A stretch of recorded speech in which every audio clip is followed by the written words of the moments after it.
Time may take, yeah. Time may take years, but I'm still to this working. day. Said To I'm this still day. working. And I'm taught to have no fear, but I'm still hurting. Said I'm still hurting. My emotions running wild. If life is a bitch, I'm choosing pimpery. I knew the wintry would take root and act fool eventually. Still they wanna root against me, but the shooter's gonna shoot eventually. The route of entry, the size of a Bentley B. The desert storms of eagle smokes for them evil folks. These niggas want or the ego stroke. To be told, when them evil folks took the soul from Oakland in these streets, niggas really went broke off in these streets. To this then day. They put dope off on in these To this streets. day. Fast forward, now they broke off in these streets. To this Roped off day. on these streets, no broker in To this peace. day. No smoke in the leaf, smoke with the chief. To this day. No words, To this smoking day. to the beast. No hope in these streets. Hopefully dirty money. No soap off in these streets. But there's cocoa leaves, coke in these streets. Dopamine, dope in these beats. John Paul the Pope in these beats. Spoke to these beats, cloaked and discreet. Then we put the dope on these streets. Red and blue pills, hard to swallow. Yeah, that's potpourri sweet. Food for thought, that's grocery free. The ghost spell, yeah, that's so fully free. Sleep well, go and be sheep.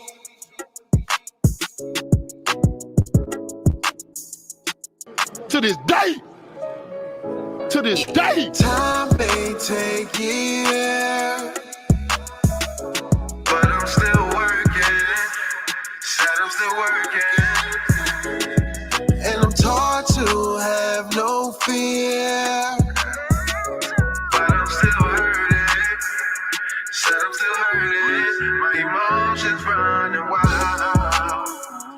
Bang, bang, bang. Dom the Monko. Dom the Monko. Face first.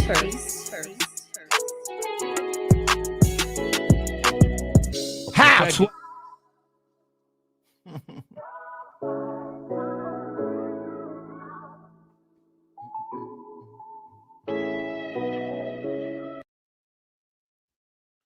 Yes, indeed. Yes, indeed. Remind me to play something on the way out. You know what I'm talking about? I don't be playing no music on the way out. Remind me to play something on the way out. We'll rent something else off of that Red Summer album. Shout out to everybody that has already supported the Red Summer album by going to redsummermerch.com. Y'all made that shit platinum in the streets. You know what I'm talking about? You said that we buffering. Refresh your shit. Refresh your shit. I'm talking about refresh your shit. You know what I'm talking about? So let's do some announcements and then let's do this roll call and then let's get it in. All right. If the shit is buffering by the time we finish this announcements, we'll be unbuffered. All right. So as you know, we are in the month of October. You know what I'm talking about? It is officially Red October. You know what I mean? We have a slew of things that we are scheduled to be doing this month. All right. I want the family to look out for the next lecture coming up. You know, we do a lecture series every month. Shout out to all of my KTLians. Shout out to KTL University, my stream chasers, everybody in the motherfucking building. We have 21 Savage coming up this month, episode 2, my niggas. We got to review the year. We're in the fourth quarter. A lot of shit is happening. You know, I'm 10 for 10 with the predictions and whatnot. We're going to go over the 21 Savage episode that I did, the lecture that I did in January, touch on some things that was talked about, see if any predictions have come through. You know what I mean? We're doing real heavy in the prediction market these days. I'm kind of proud of myself. And then we're going to follow it up with the fuckery that you see going on in society today with the government, the Jabberwocky, all kind of shit going on. But we will officially tap in and follow up. That was a very heavily I sold a lot of tickets on that. We was looking at the stats the other day. That was heavily attended. So I suggest that y'all go ahead and get y'all tickets for the next one. I think I'll be putting those on sale on Monday. We'll have the official flyer and everything done. So look out for that. All right. And then God willingly, you know what I mean? God willingly, inshallah, my niggas, we planning to have this Red Summer Deluxe finally ready for the family. I'm going the NFT route. You feel me? I'm going the motherfucking NFT route. I'm not releasing this shit to Apple Music and all of this corniness. I'm gonna stand firmly in the motherfucking future. I might sell that shit for $1, and I'm looking at either 1 million copies or 444,000 copies. You niggas buy it up and do what y'all wilt. You know what I'm talking about? Do what you will. To this day. Do what thou wilt, my niggas. To this day.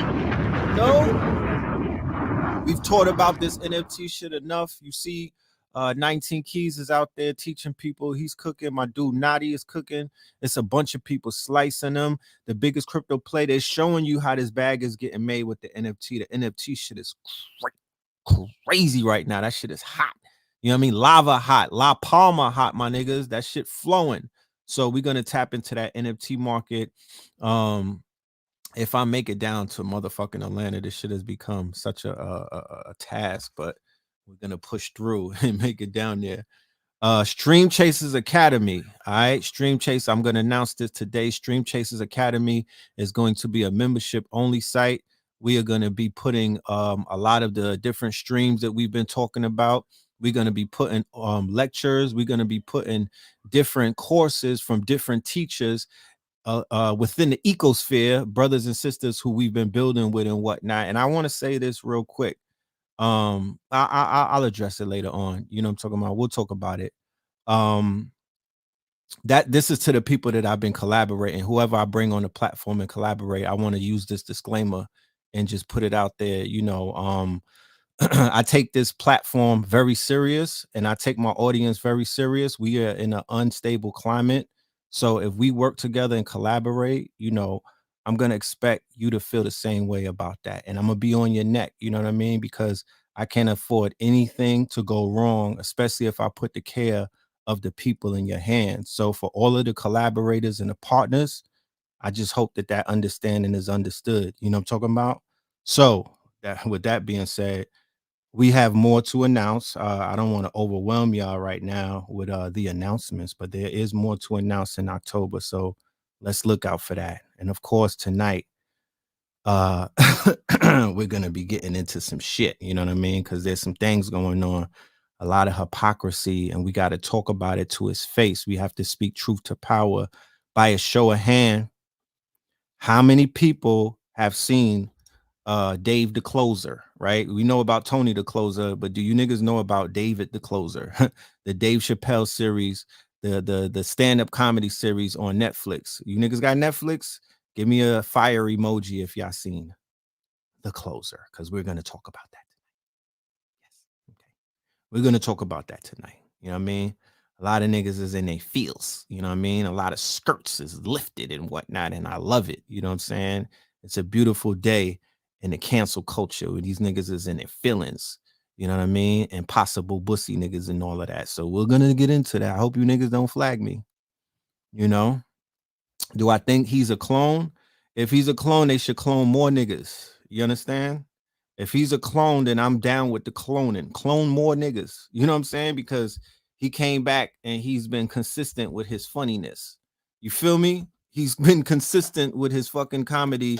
So if they cloned a nigga, they need to clone Kevin Hart and a few other of these niggas. You know what I'm saying? They should clone Cat Williams and let these niggas come back scorching. Okay? Come back scorching. Brittany hates Dave Chappelle. It's definitely the best one ever, you know. But we'll talk about it. I don't want to spoil it right now. I don't want to spoil it. Let's do the roll call. You know what I mean? And please, if you, I mean, it's a retrograde. Motherfuckers is in their feelings. If you on that, if you in your feelings and you know what I'm talking about, you know what I mean? If you one of those people, you can exit stage left tonight because we're gonna, you know, we're not playing. I'm not playing fair. You know, we're embarking in upon Scorpio season. and I'm already feeling the effects of it. You know what I mean? We just had a moon in Libra, my nigga, and I'm very unbalanced tonight. So I'm just giving y'all the forewarning. You know, I'm not gonna be an asshole, but I'm gonna talk the truth. Gonna talk the truth. I'm not owned by no corporations. Nobody got a muzzle. I have to go outside and wear a face diaper, and I hate it. So once my muzzle comes off, I just go in. So I'm finna go in tonight because it's some shit that needs to be talked about. It's some shit that needs to be talked about. I'm done with the hypocrisy. You know what I mean? It's a little too much.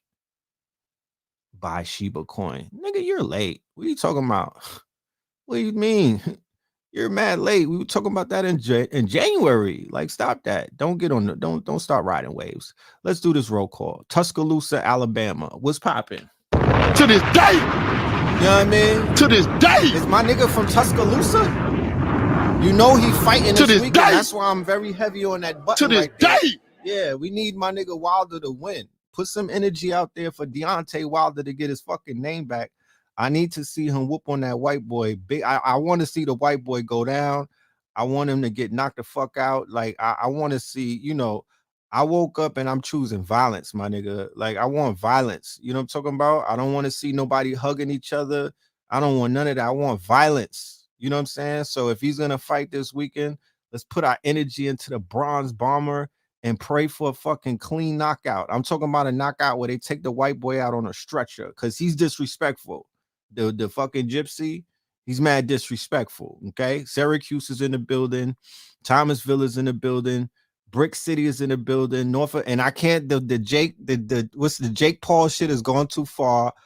The street said they need a body. You know what I mean? Fuck out of here. The street said they need a body. So please, Deontay, wild that nigga up. You know what I mean? Washington State. You know what I'm saying? In the building. Sydney is here. What's up, Sydney? You all right out there in Australia's? Michigan is in here. Richmond is in Dominica. Chi-Town, Colorado, Grenada, Kings County, you already know. VA is here. Albuquerque, New Mexico. Dominica is here. Oh, it's a global affair, my niggas. Copenhagen. To this day. To this day. How many niggas been to Copenhagen?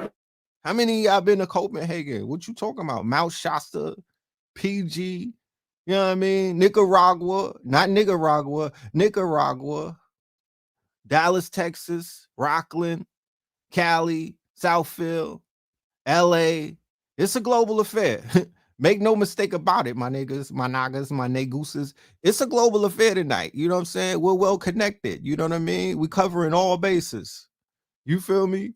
Yeah, the West Coast is the best coast. You could say that again. The West Coast of Brooklyn, Omaha, Thomasville, what's goody, Oakland, Screwtown, Chop and Screwed. Can you chop and screw a clip of this, of one of these videos? I want to see my shit chop and screwed. I don't even want to do it myself. I want somebody that's down with DJ Clue to do it, or DJ Screw, my bad. California, Arkansas, Memphis, Tennessee. Red Pill, you're a clone. I'm glad that you caught on. I was waiting for somebody to call me out. Bronx, Gun Hill. I got cloned. I got cloned one day coming home from Harlem and shit. They pulled up on me and kidnapped me, and I got cloned. I'm glad you know this. Capitol Heights. The metaverse is tapping in. Cali is tapping in. You know what I'm talking about? Arkansas is tapping in. The KT Alien Mothership. God damn it. All right. So, with that being said, Durham, Chicago, Queens, Barbados, Tampa. Yeah, my parents cloned me. Thank you. If I showed you a picture of my dad and my mom's, you'd be like, are these brothers and sisters? Like, did they, you know what I'm talking about? Like, it's kind of freaky. It's kind of scary. It's scary hours when you see them together. But yeah, they cloned me. And I went and I did a few cloning myself. Okay, damn. Don't let me forget about this. This was going to be in the mentions and whatnot. Let me see. Give me 1 minute. Let me see. How do I do this? Give me 1 minute. I gotta take a screenshot and then upload it. I see you, Elmira. I see you, Sanford. I see you, NC. I see you, Boston.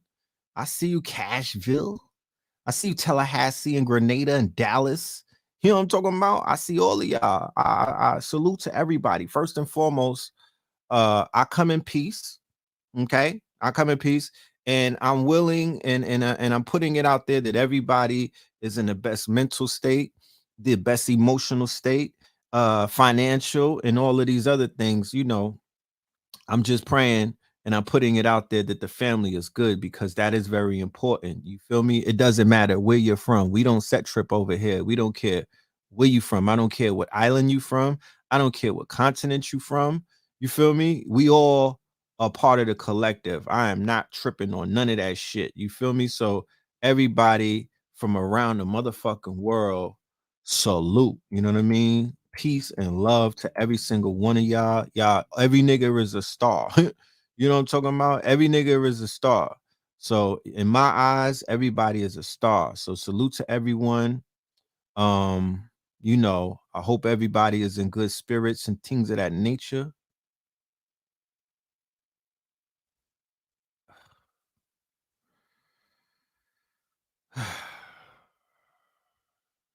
Man, the fuckery does not end. It just doesn't end, bro. But anyway.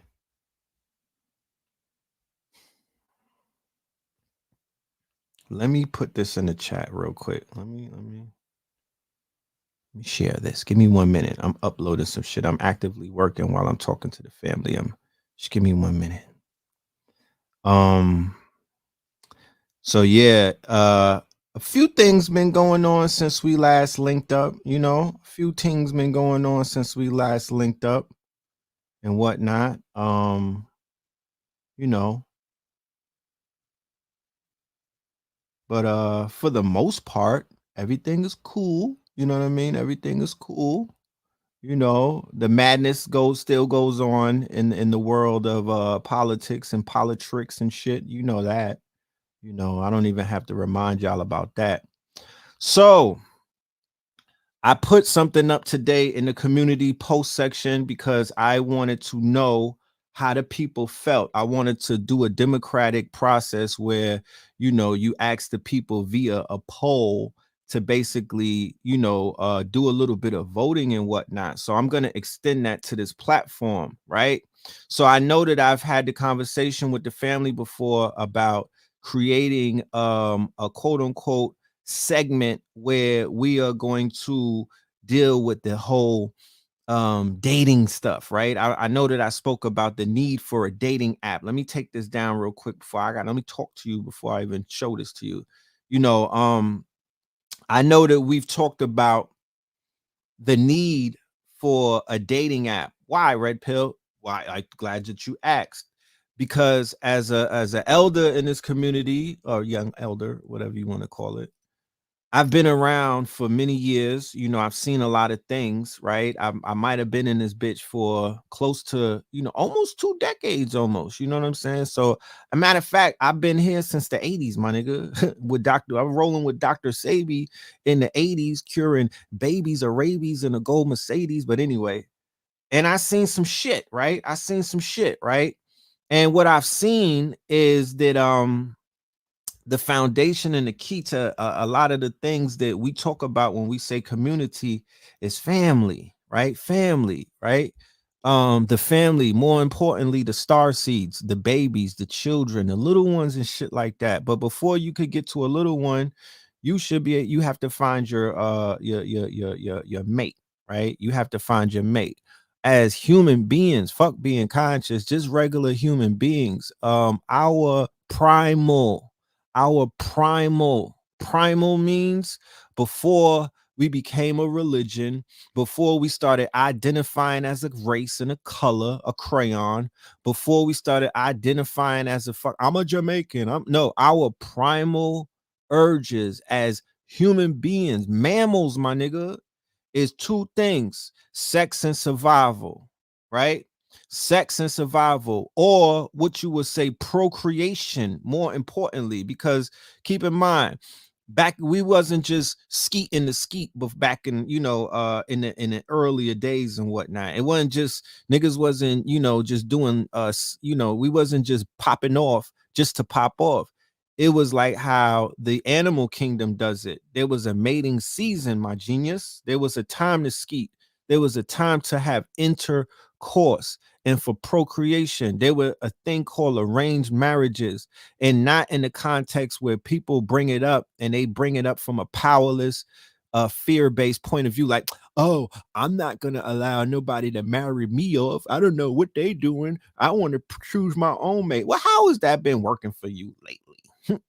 How the fuck has that been working for our community lately? Because the shit is in shambles. Last time I checked, I'm off the scene. I've been off the market for a little while, so I don't really know what's going on out there. But I be hearing shit. You know what I'm talking about? So our primal nature is sex and survival. What's survival? Survival is I gotta eat, my nigga. I gotta eat every day.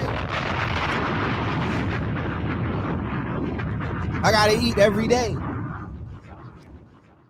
Sometimes you have to go and kill to eat, right? You got to become a hunter and you got to hunt shit down and you got to kill it. You become what is known as a hunter gatherer and you bring home the meat and whatnot, or you bring home whatever the fuck you foraging and shit like that. You cutting down leaves. You got the indigenous corn and shit is purple, all of those things. But sex and survival, you have to eat. You need shelter. It's cold outside. You got to find a cave or something. You got to find a motherfucking hut. You know what I mean? You got to find a tree to be under. Whatever the case, whatever it is. You know what I mean? That's survival. Sex is a natural biological process. You know what I'm saying? Pheromones is in the air. A motherfucker walk by. You know what I mean? You like, oh shit. I'm feeling a kind of way. You know what I mean? Look at Shorty right there. I like her. I like the symmetry in her makeup. Right? This you don't have to read a book. You don't have to, no teacher have to teach you this. No preacher have to preach this to you. You don't gotta nobody gotta tell you how to motherfucking move around. I got a 1-year-old. We pull up in the park, my nigga. He see women, he start waving. You know what I'm talking about? I don't have to tell him a goddamn thing. It's natural. He knows what it is. You know what I'm talking about? Pretty women wave, nigga. Yeah, that part. So in the world of survival and sex, right? I feel that there's been a miscommunication, right?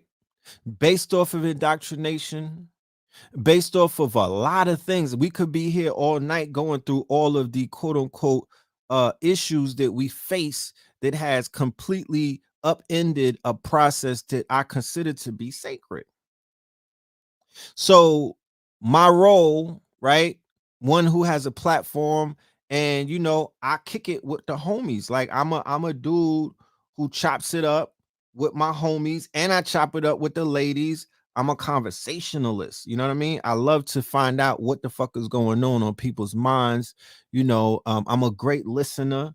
You know what I'm talking about? Sometimes. And what I've heard is that there's a level of frustration taking place, especially in what is called a conscious community amongst brothers and sisters who are looking for their mate. You know what I mean? Or not just their mate, particularly, they're looking for somebody to kick it with. Or not just that, the ladies or the women or the sisters or the goddesses or the empresses or even the goddesses, they're like, yo, Red, what's up with your mans in them? Right? What's up with your mans in them? Why they so awkward and whatnot? Why these men don't know how to approach us? You feel me? What's going on? Why niggas is on creepy time? You do you understand what I'm saying? Henceforth the name Hotep nigga.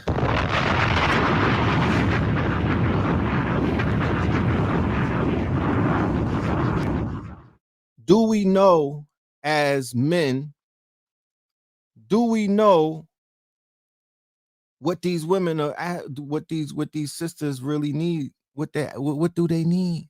What do they want? What do they want? What do they need? Right? How could we fulfill them? How could we fulfill them? And then some of the brothers is like, I don't think that these shorties can handle me. You know what I'm talking about? I don't think these shorties can handle me. Right? Bye, Uncle Carlos, you retard. I don't think these women can handle me.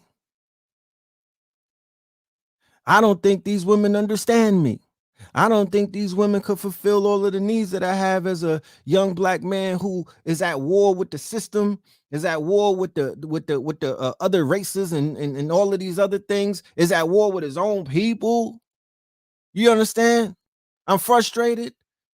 Everybody is against me. Nobody loves me. The hate you gave little infants fucks everyone. You got niggas repping and claiming thug life and whatnot, and they taking certain type of dispositions where it's fuck the world, middle finger to the world, because they never had love. They mama never told them that they loved them. Come on now. You know the culture that we come from. You know the culture that we come from. You know that there's a spillover from a plague that we all kind of got through. If you was born in the 80s and the 70s and the 60s and whatnot, you know that we had to walk through the dark, through a motherfucking dark period, a very dark period. And a lot of people have been scarred as a result of that. A lot of people have been scarred as a result of that. When we come up in elementary school, when we come up in junior high school, when we come up in high school, when we come up in college, who is teaching us the affairs of the heart? Who is teaching us how to handle women's hearts like a lotus flower? Who is teaching us all of the fundamentals on how to make a woman truly feel good and to be emotionally available and shit like that? I can't tell you who. We tend to go to musicians to get us in alignment. R. Kelly. Niggas was raised by R. Kelly. To this day. To this day. Let's talk about it. From the 90s on, we was raised by Kels. Michael Jackson had an impact. Prince with his ass out. But they wasn't consistent like Kels. They wasn't talking to our lower selves like Kels was. He was giving us a song for every fucking situation, my niggas. And it just got worse from there. It devolved from that point on. You understand? I'm not saying devolved in a sense where, you know, the music necessarily kind of got worse, but what I'm saying is the frequency changed. We cannot compare soul music, right, of our parents' generation with the Temptations and, you know, all of these brothers who were singing their hearts out. You remember Saturday morning cleaning up the house and they playing that shit? You know what I'm talking about? And they playing that shit. You know, riding in the Volkswagen or the station wagon and your parents or the Oldsmobile and they playing that shit. You know what I'm talking about? You wasn't in the back seat feeling like twerking or killing a nigga or cutting a nigga throat for his woman and whatnot. You wouldn't have those type of subliminal feelings and whatnot. You were somewhat feeling like, well, goddamn it, I need to go to school and whatnot and give Margaret a flower because, you know, I understand what Lionel Richie is saying to me. So then we get into the Jodeci's, we get into the Kels and whatnot. We get into Dina Howard. She's a freak every morning, freak in the evenings. We get into the Tweet talking about she's feeling herself. You know what I mean? We get into all of these artists and whatnot. But these artists don't control their image. They don't even control. They're not even writing the fucking songs, my niggas. Not 7 times out of 10, it was a LBGT person writing a song for an artist such like a Beyonce or Rihanna. They got men writing songs about how to get with men. Come on, do you know this? Do you know this? They had men who don't like box writing songs to give to other men to sing about how to get box. That's a conflict of interest, my genius. So even in those songs are wild ambiguous because those songs really, I'm talking about the ones that came once the Andre Harrells, once the quote unquote gay mafia took over the industry for real, on the R&B, hip hop, black side. You understand? When they completely took that shit over, when they wrestled control out of the hands of a lot of the black owned R&B, like Stax Records, Gamble and Huff, Motown, you know what I'm saying? You knew when them artists from Motown was singing that they was singing to women. You know what I'm talking about? When Luther was singing, I don't know who he was singing to. You know, when you go back to some of them songs, the shit is ambiguous. A lot of those new, the choreographers that are teaching all of these dancers how to move, the dancers are coming out of the quote unquote drag scene and shit like that. Niggas falling down and, all of that stupid shit. Like, what is that? It's not dancing. Michael Jackson wasn't doing that. Yeah, the Tyler Perrys of the music industry. I told you I seen Freddie Jackson. We was at an industry event, me and Blue and whatnot. They introduced us to Freddie Jackson. This nigga looked at me and my brother like we were Subway heroes. Like I was a whole Snicker, my nigga. To this day. To this day. You know what I'm talking about? This nigga looked at me like I was a whole Snicker. I'm like, yo, I need to go get me a drink. This shit is uncomfortable. You know what I'm talking about?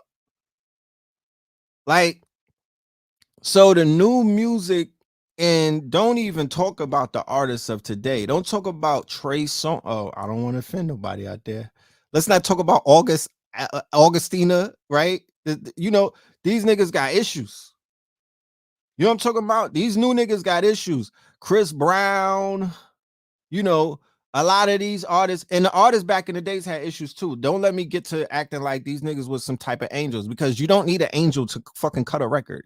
That's not the prerequisite to be an artist and whatnot. You know what I mean? This is not the Angel Recording Academy. I'm not acting like that. Frank Ocean, you know what I mean? Frankfurter Ocean. Like, I'm just saying, these new artists, they're harmonizing. You know the difference between singing and harmonizing? They're harmonizing is hip hop based. I don't have 100% problem with it. I'm just giving you the difference between our generation and the generation that precede us. The fact that they cannot call this music soul music because they're not singing from the soul. You understand? They're not tapping into their soul. The music, the frequency, the instruments, all of these are somewhat removed or altered to a sense. These are mumble singers.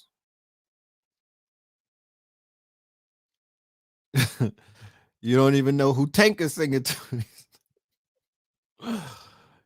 Yes, the monotone R&B and things of that nature. You know what I'm talking about? We went from the Whisperers to the motherfucking Yin Yang Twins with the Whisper song. Like, shit done changed. Shit done changed. And that's the baby making music. That is our teachers, right? That's our elementary teachers in sexual education. I could take you all the way to the higher level of sexual education. It's www.com. It's on the web, my nigga. The higher, the more, when you climb them ladders to learn how sexual education, it's on your phone, my nigga. You know what I'm talking about. Right? I was just watching Tiana Trump. She had an interview on YouTube. Very, very, very interesting woman and whatnot. She looks like a great spirit, but she was teaching young women how to give proper neck. Superhead was also a teacher. We're not being taught the right ways. We're not being taught the right ways. There's variety in everything, but if you only got taught in one way, then that's all you know. Variety is a motherfucker. But if all you know is to dagger a chick, you know what I mean? If you doing the Jamaican dagger and shit, you jumping off of tables into the box and whatnot, that's all you know. You don't even know that there's another way to get it in. How the fuck you gonna ask me how am I gonna go live at the same time as Rich? I need to block you, bro. Don't ask no stupid questions. The fuck are you talking about? This is Third Eye Thursdays. So I'm just saying, like,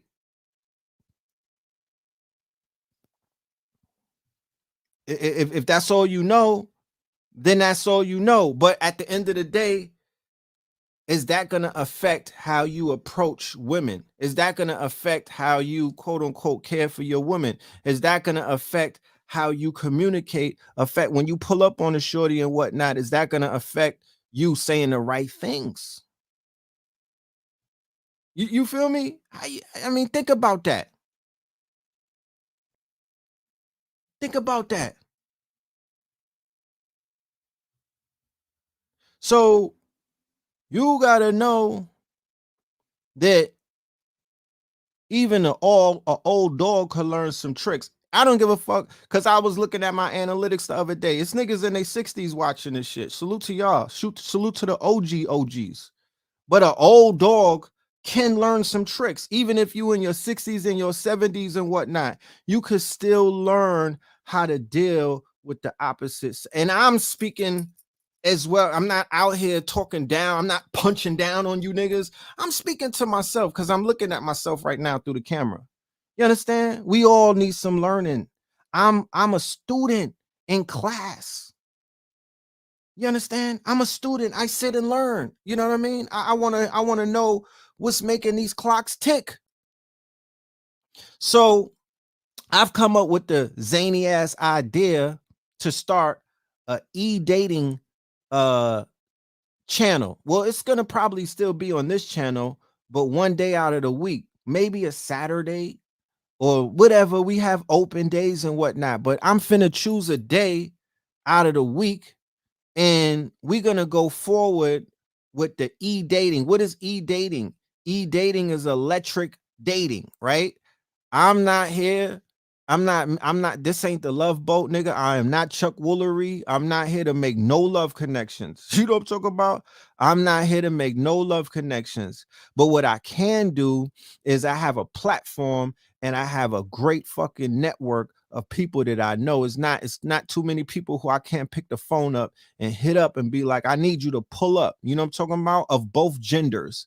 So what I finna do is I'm gonna utilize what is called my star power to put together a type of program so some of us can learn, right? Because we want to learn about the affairs of the hearts. I want to know what makes these goddesses clock tick. I want to know what's on your mind.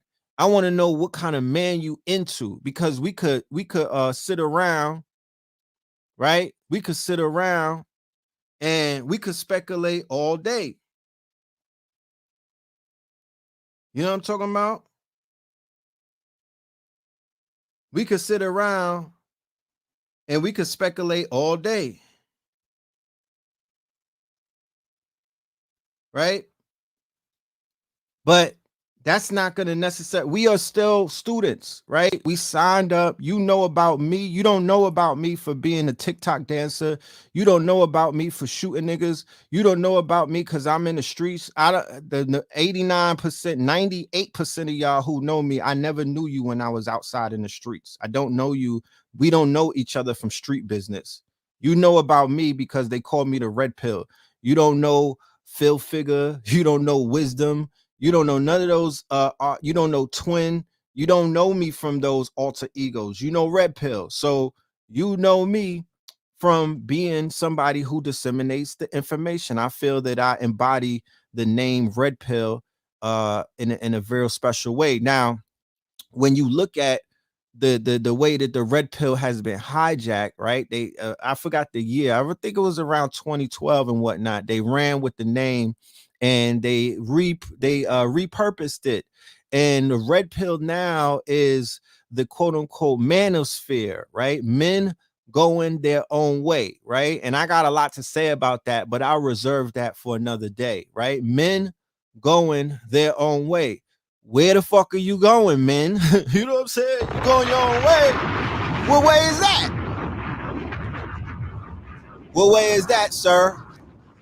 Huh? Where you going? Because if you're going away from a woman, where are you going? You're gonna fall onto a whole bed of Franks? You know what I mean? Where are you going? To a blow-up doll? Where are you going, my nigga? Men going They're not black men going their own way, because I can understand that. You going to China, you going to some Becky's and whatnot, you going to caves in the Neverlands. I get it. You know what I mean? You on your Moorish shit. I understand. Islam, my nigga. No, not that. Not that. That's not what it's. No, that's not that. Where you going? So anyway, they repurposed my name. They hijacked it, ran with my shit. Now it's the red pill. I got red pill. I'm in a red pill. I'm in a manosphere. And you know, it fucks me up on the algorithms. You know what I mean? It fucks me up on the SEO searches, but I'm not mad. It's whatever. Because like I said, I'm not going to be holding on to the red pill for long anyway. I've red pilled this shit to death. It's time to move on with a new moniker. But anyway. So with that, I want to help to educate high quality men and women in this community, right? To be able to identify each other. We don't, you know, the slander, the slander that they utilize on conscious men, even the slander on the women. They talk about, if you say Grand Rising, you toxic and whatnot. I seen the tweets, I saw the posts and whatnot. They trying to grind y'all in the dirt. They making fun of your shea butter. You know what I'm talking about? They making fun of your head wraps. They're saying that a lot of the quote unquote hotep chicks are very freaky. You know what I mean? Because y'all be running behind the 85ers and they knocking y'all down, and nobody is taking you serious.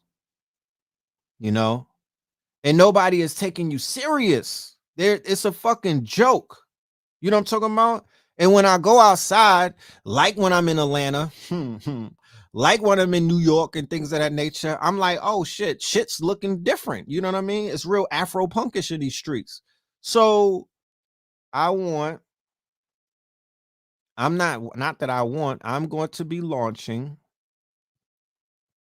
right? I'm going to be launching a whole platform, and we're going to be dealing with the e-dating, right? And I'll follow up later on down the line to give you a better idea of what that's going to encompass, right? We are putting all of the finishing touches on it, right?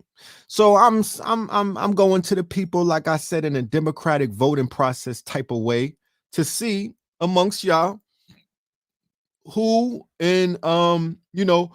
what do y'all think would be a proper name in it, right? To name the segment on this channel, right? For high value conscious men and women looking to connect. What name would work, right? And so far, right, out there, so far, people are like, they're feeling Kundalini rising. It makes sense, right? When y'all talking that talk, I'm talking about that talk. I mean, that talk, you know what I'm saying? That talk. When you're talking that talk, when you get through all of the bullshit, hotep, when you get past all of that, the window dressing, you talking that talk, and there's a connection, there's some magnetism, nigga, that Kundalini is rising. That snake starts to move. So I get it. I understand. Don't call me beloved. I like that.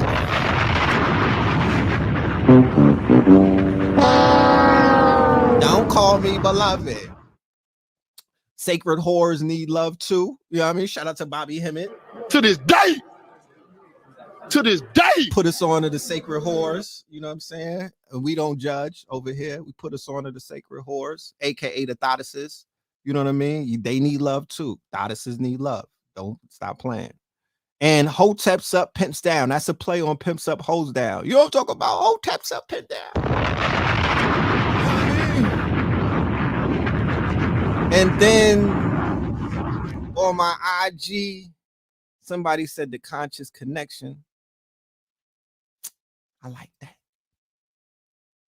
Real connections. I like that.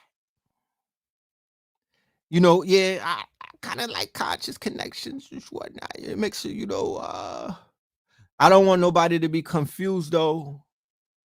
Love and light connection.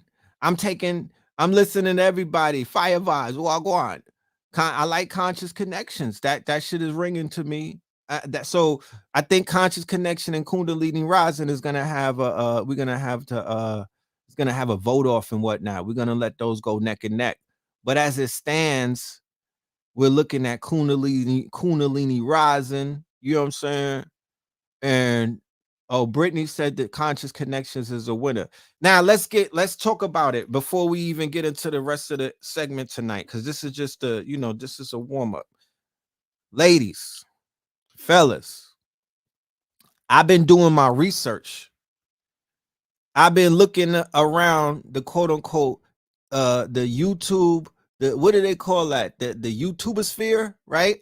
Amongst the YouTubians that are out there. So on the 85er side, what I mean by the 85er side, where the knuckle draggers dwell, they doing shit like this, right? They're doing shit like this. E-dates. They got 10 niggas in a room with 10 women, and people is picking out smash or pass. I'll smash that. I'll pass that. I'll smash you, baby. I like how you look. You know, shit, you wearing them parasucos. I'll smash that. You know what I mean? And one of the things that I see on that side is that even though it's some knuckle dragger shit, it's a lot of honesty, right? What's the shit? Fresh and Fit, right? With the two dudes that are like beta males and whatnot, and they got strippers and shit, and because what the betas want to know, right? And the betas got money now. These is Twitch niggas, these is chat room niggas. Niggas got bread now, right? YouTube done changed the game. So niggas is at home playing video games all day. They collecting checks. Niggas is getting money. They got cars now. They got, so the women who they've been quote unquote lusting after on porn sites, the women who they've been lusting after, who was sitting at tables in the lunchroom that they never could sit at and whatnot, because they was with the tables with the niggas who wasn't popular. They wasn't with the cool kids, women, IG models and whatnot. The women who everybody seems to be praising and shit like that. Now the lame niggas got access to them because everything is for sale, right? Let's just be clear. You know what I'm saying? It's a fucking blowout. It's a fire sale. Didn't unemployment dry up? Hey, y'all been outside lately? I don't know if I'm just saying, I don't want to make nobody uncomfortable, but if you've been outside, you know what's going on in these streets, right? So regardless about what they're doing, right? Because we're not focusing on what nobody else is doing, but they still being honest with their shit though. You know what I'm talking about? Regardless of anything, they're still being honest. The shorty is saying what she likes. She's not being all squirmish and fake religious and whatnot. She's like, look, this is how I like it. This is where I like to do it. This is what I'm into. This is what I'm not into. Niggas is taking notes. Niggas is taking notes. Right?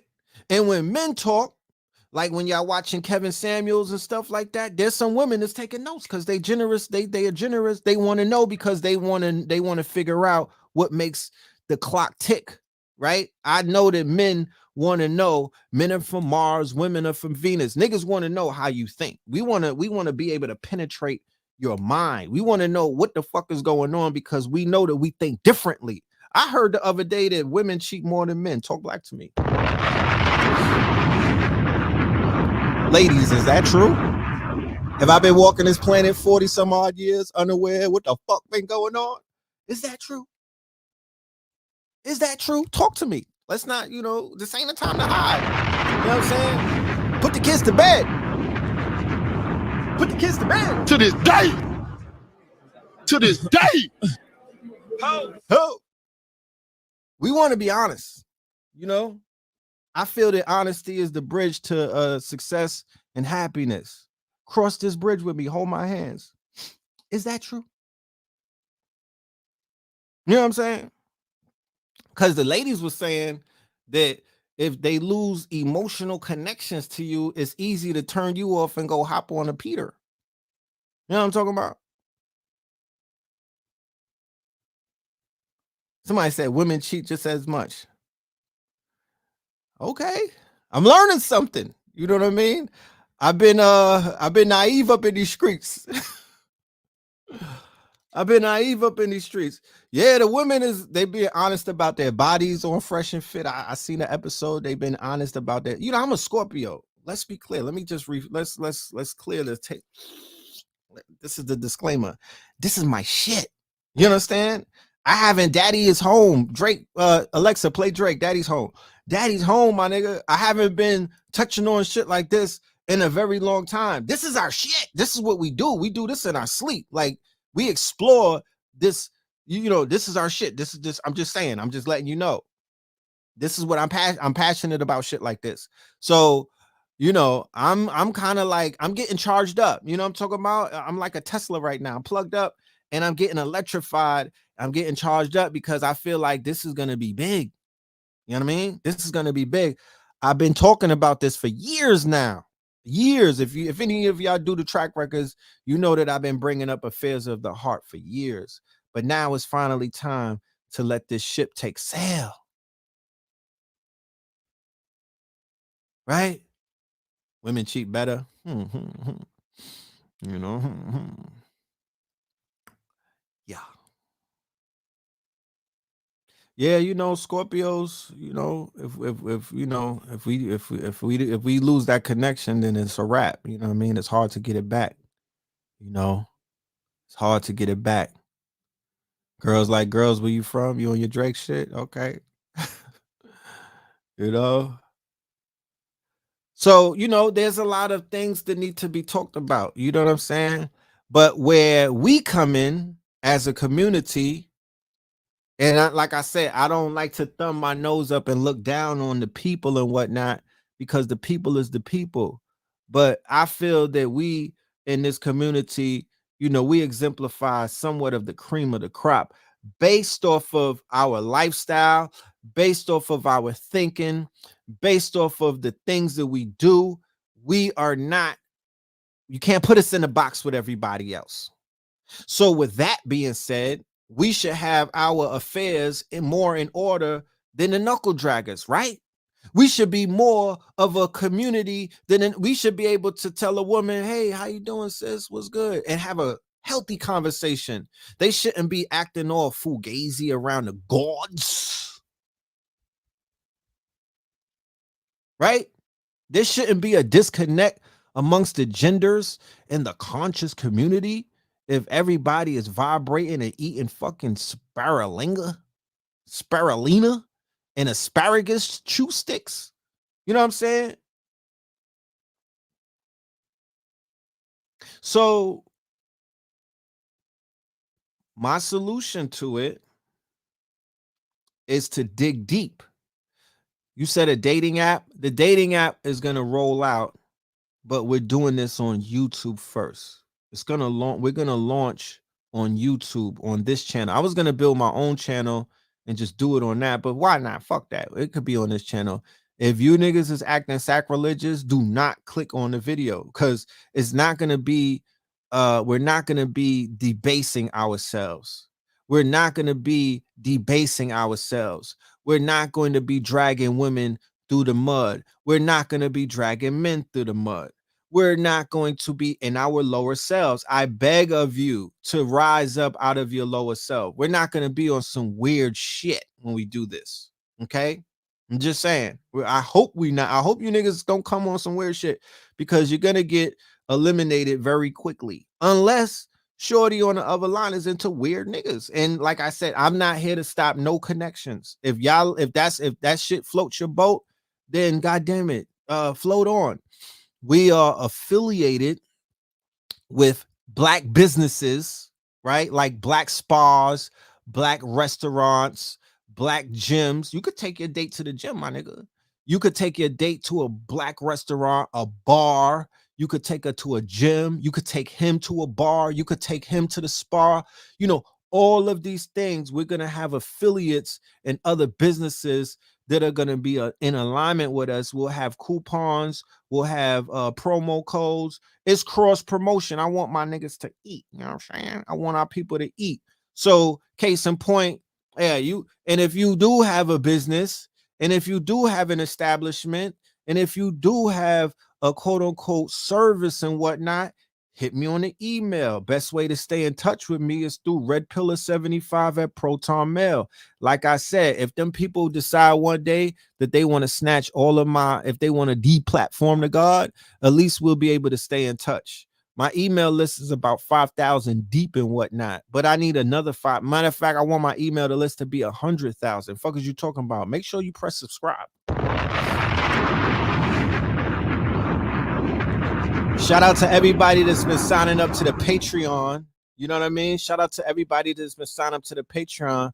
And if the shit gets too spicy, we'll have episodes on Patreon because everything is not for YouTube. We might get spicy with it. It might be some after dark shit. If I link up with Lizzie, Jeff, and whatnot, we go into Patreon because you know the Zen and Kush and the shit that they do. You know, it's not safe for work. You know what I'm talking about? It's not safe for work. So we're gonna have to move it to the Patreon. You know, we might have grown ass fucking episodes like that. You know what I mean? Where everybody is topless. You know, but I'm just saying. So an E-date, right? An E-date is basically setting up two individuals to date, right? You got to start somewhere, right? Let's bring back courtship. You got to start somewhere, my nagas. You got to start somewhere. We're not just trying to hook up off of an IG DM and slip, yo, let me go and cut and whatnot. We're not trying to do no shit like that. We want to establish a type of relationship. You don't even got to cut, my nigga. Just be a great fucking friend. How many dates have y'all went on? You don't, and for the ladies too, you don't got to throw that man away. You don't got to discard of that man unless that nigga is a stalker or whatnot. He could be a friend for life. You could put that nigga in a certain type of category and whatnot, right? Am I tripping? You let me know. You let me know. But let's say that a brother take you to get a yoni steam, right? Y'all go on a fucking date. He's like, you know what? I'm gonna pull up to the Zen bar. Shout out to Secret and whatnot. She got the Zen bar. I'm finna get you a yoni steam. You know what I mean? And you might get a pingum. Is that called the lingam steam? Shout out to Richie Moon. He put me onto the lingam steam. Fellas, do you know you can steam your phallus? Do you know that you can steam your phallus? You know what I'm talking about? Do you know that you can steam your phallus? I bet you didn't know that, but you can. So how about I take you for a yoni steam and get you a fucking punani roll from Tassili's and whatnot, and then get you a nice massage and shit. And we talking, we shooting the shit, we getting to know each other, but the things just don't work out. You're like, you know what? I don't know. I don't know if I'm gonna give you the cutty and whatnot. But at the end of the day, you mad cool and whatnot. I'm gonna put you on my close friends list. I mean, nigga, touchdown. You know what I'm saying? You know, everybody ain't for everyone. Everybody is not for everyone. You know what I'm saying? But it don't hurt to get to know a person. It don't, you know, we can't men. You can't be in your feelings. You know what I'm saying? You know, I don't like rejection. But you know, if you turn me down nicely, I'll oblige. You know what I'm talking about? I'm good. I don't like objections. Nobody likes rejection. You know what I'm saying? To be honest with you, to give y'all some game and whatnot, and you know, is anybody looking to give you some free game? You know, a lot of men don't hop off the porch like that. They don't pull up like that because they don't want to get shut down. They don't want to get shut down. So if the men in this network and all around, I'm hoping this reaches, because this is healing work. This is healing work. Niggas is doing shadow work. If you have to do shadow work, it's because you niggas don't want to deal with the shit that they told you is the most sacred and the shit that hides in the shadow, and that's sexuality. You know what I'm talking about? That's where shadow work comes from, because you've been suppressing your motherfucking kundalini. You've been suppressing that kundalini from rising. You in the mirror all shame and whatnot. You know what I'm saying? You shamed of your nakedness. You know what I mean? You've been suppressing that. You doing a lot of shit in the shadows when nobody is looking. That's why people have these mental health issues. That's why these niggas are not sexually mature and whatnot around bad bitches. And I don't mean to say that in a derogatory way, but you know what I mean. Shout out to the city girls. You know, sometimes some niggas need to go to the strip club just to cure them of their lameness. You know what I'm saying? See a little tig old bitties in their face and whatnot. That shit might snap them out of whatever spell that they're under. You know what I mean? It's a lot of shit going on. Nigga done came up in the church all their life. You was a fucking altar boy and whatnot. You know what I'm saying? They made you scared. They made you shame. They was shaming sex. You know what I'm saying? They was stottery shaming you. You know what I'm saying? You was Who gonna heal that? Who gonna get you out of that? So I hope and I pray, and my greater, and like I said, I'm coming to y'all and I'm sharing my intentions, because my intentions is for the family to do what? To get a little bit of healing, to get a lot of understanding about themselves and the opposite gender. You know what I mean? To hear some motherfucking game being espoused upon you.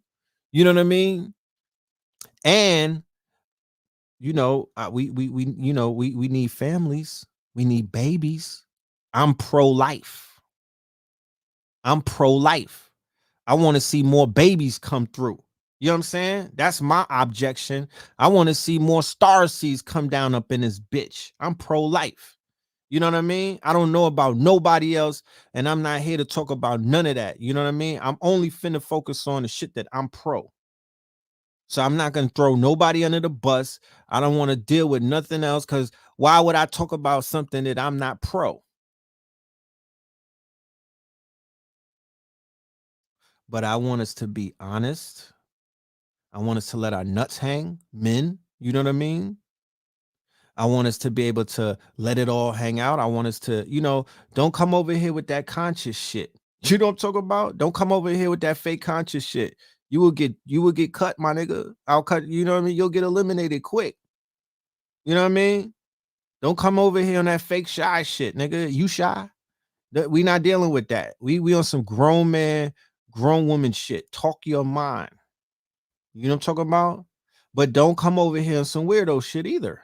We don't promote weirdos. We're trying to do away with the weirdo activity henceforth, while we want to open up a platform for people to be more comfortable. Okay. So that's my little diatribe about what we have coming up. We're going to launch this bitch either in the Libra balance or the Scorpio sex sign and whatnot. I'm still talking to the team about it. I might meditate on the shit and I'll get back to y'all, but it's definitely coming through very, very soon. All right. And like I said, fuck it. We might as well let it go. We might as well set it off now. All of my prospects, y'all can hit that email too. I'm not accepting nudes. Like I said, no nudes, please. No nudes. No nudes. But I already got commitment for some brothers, ladies. Not playing with this shit. I already got a few commitments. Like, the lineup is crazy already. You know what I'm talking about? The lineup is crazy already. You feel me? You smell me? The lineup is crazy already. You know what I'm saying? Get shit. Get you. Yeah. What's the lace front with the baby hairs? Yeah, go and get that. Yeah, get your shit together. Go and get that. You know what I'm talking about? Go and get that. Because the lineup is crazy. I got hitters on my team already. I got some hitters. And I'm gonna get more. You feel me? So we're gonna keep it moving. Y'all let me know how y'all feel about that. You know what I'm talking about? Talk black to me, because we talking black to you, and we're gonna get it in. You feel me? We are going to get it in, and hopefully we're gonna solve some of the ailments. Because I remember when I was single, my nigga, I was in a state of depression unlike anything. I had a roommate, and this nigga did not see me, bro. I did not come out the room. I was down, bro. I was down for the count. This was like 2017. I even go back and look at old videos, and the shit is cringeworthy because I could tell the difference. My Wiz came in my life, and she helped change things. You know what I mean? She helped level the guard up. You know what I'm talking about?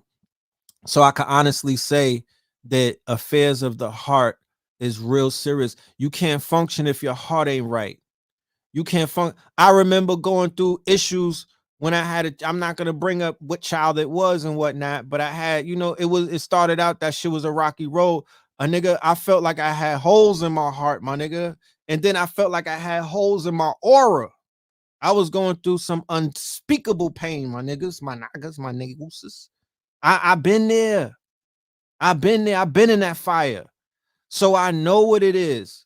I've been lonely as fuck, my nigga. I know what that shit feels like. That ain't it. That's not it. That's not it. I don't promote that. If you going through that right now, I'm identifying that I've been there before, and my nigga, it gets greater later. You know what I'm saying? But I needed to go through that because that was my healing and whatnot. I wasn't trying to jump into a brand new relationship until I went through it. But my nigga, it's a fire. It's a fire. So we cool and we understand. And there's people, women and men, that's going through that. They're by themselves. They on some lonely shit. They're healing. They're doing their shadow work. It's cool. Nobody is judging you. You know there was a moon yesterday? Yeah, run that bath after you hear this. You know what I'm talking about? Well, light that candle. But do the necessary work. You know what you know what the you when I think about the work that I had to do.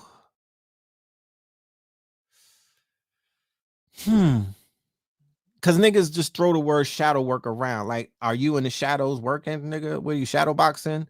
You know, I had to forgive myself, right?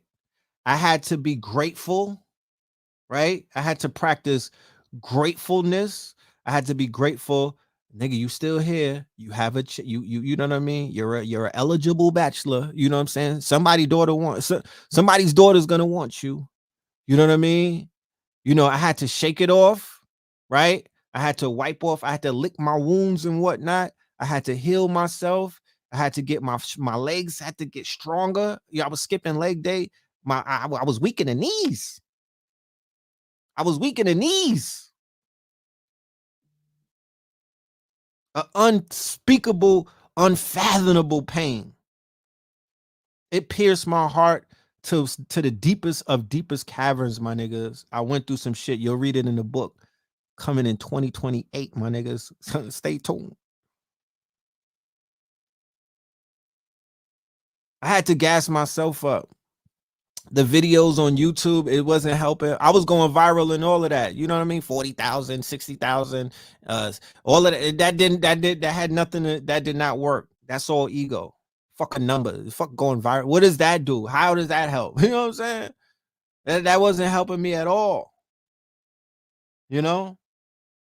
My children, the love of my children, which is unconditional. The love of your children is a healing type of love. If family, if you're not familiar with it, get into it. And I feel for the brothers who don't have access to their children. We'll have that conversation one day. You know what I mean? Because I feel for your pain. I be wanting to give you niggas a hug. Pause. I be wanting to give you a hug because I couldn't even fathom going through a situation. I can't fathom that reality. You know, you know how Big said the only thing I fear is the feds and whatnot. Nigga, that's a fear. And a real father, that has to be your fear. That's why I straightened my shit up. The minute I saw my son come out of the womb, my first son, my firstborn 13 years ago, nigga, I straightened up immediately. I was like, you know, I wasn't all the way there. I wasn't all the way committed to this shit. I straightened up immediately that night. I sobered the fuck up, my nigga. I sobered up. I was like, hell to the nah. This is a different type of love that I'm feeling. This shit is, I feel a different type of purpose. And I never had that purpose. I never felt that type of purpose before. Somebody said they scared to have another baby. The fear is real. The fear is real. The fear is real. So if this upcoming shows that we're going to be doing can help with you making the right decisions about how you're going to choose your mate, or what a high value woman or man is coming out of this community, if we can even identify it, what the fuck is it? Is it the materialism is high value based off of you hopping out of a foreign? Do you have to have jewelry on and whatnot? Do you have to be draped in fucking Italian fabrics when in Rome, ass nigga? Is that high value?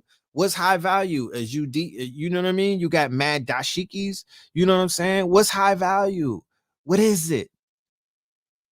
What is it in this community? I would love to know. We're going to have that conversation. I'm not going to have it now because who the fuck am I to be able? I have to have at least 4 or 5 other people who I respect their minds so we can have that's a dialogue. I can't come up with that right now.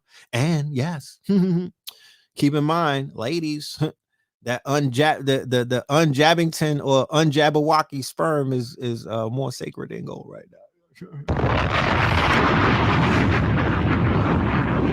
Niggas claim your space.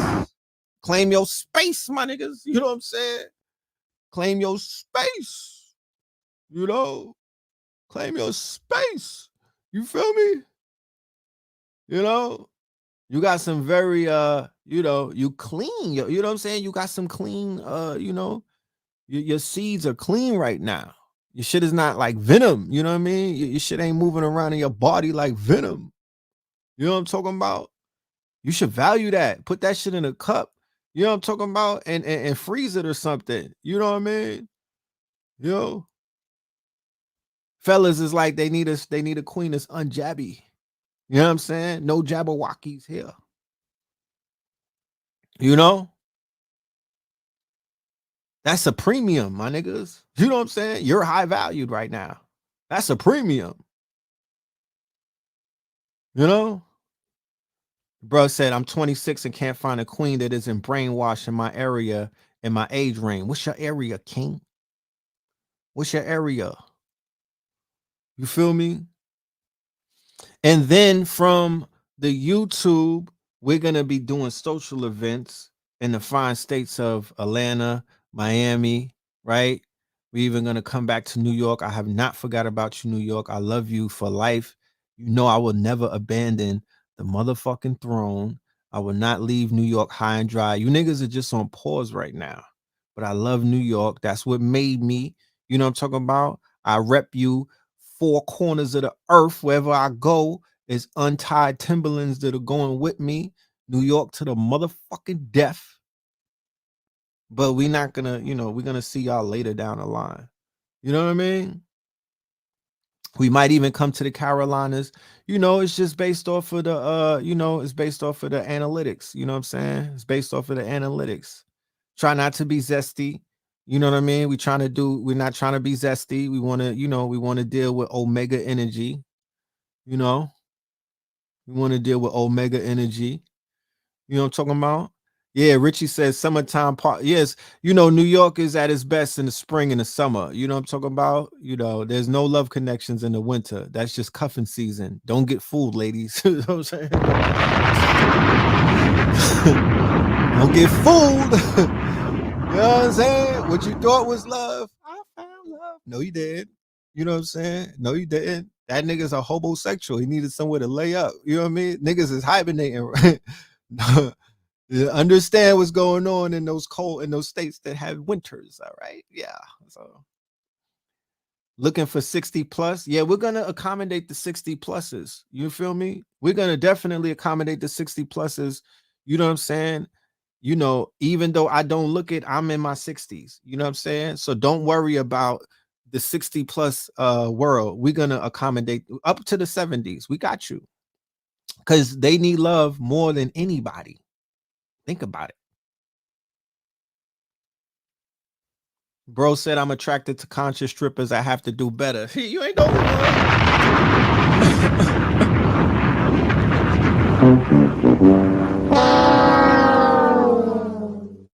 Think about how far this community has come. I remember back in the 2000s, I forgot what year it was, with Omar Johnson and the conscious stripper. Y'all probably wasn't here with us. Y'all just got to this shit.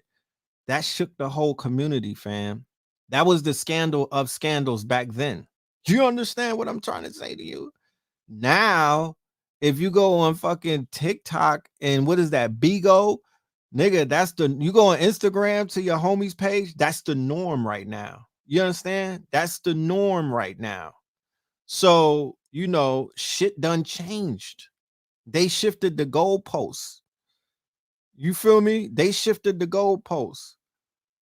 Yeah, we got all ages. I've been reading the analytics. I know that we got up to 70 in here. Mr. Hardy said, you're not 60. How you know? How you know? I was just listening to Mink Slide, my nigga. I'm an old school nigga. What you talking about? I was just listening to that. You know? So, I value Know the Ledge media. I value my audience like a motherfucker. I promise you. I value y'all. I know that I got, it's about quantity over quality. I already know that the quantity that I've met 5% of you niggas in real life. So I already know I could take an average and whatnot. I already know that the quality is very high and y'all deserve better. So it's my job to bring you better. You understand? I've been up late nights contemplating the master plan. So I'm gonna bring better to you and just be cool. So without any further ado, let's get into the communications for the night. Let's get into the lecture. We got to talk about Dave. They're coming at my dude, and I'm not gonna let that happen on my watch. You understand what I'm saying?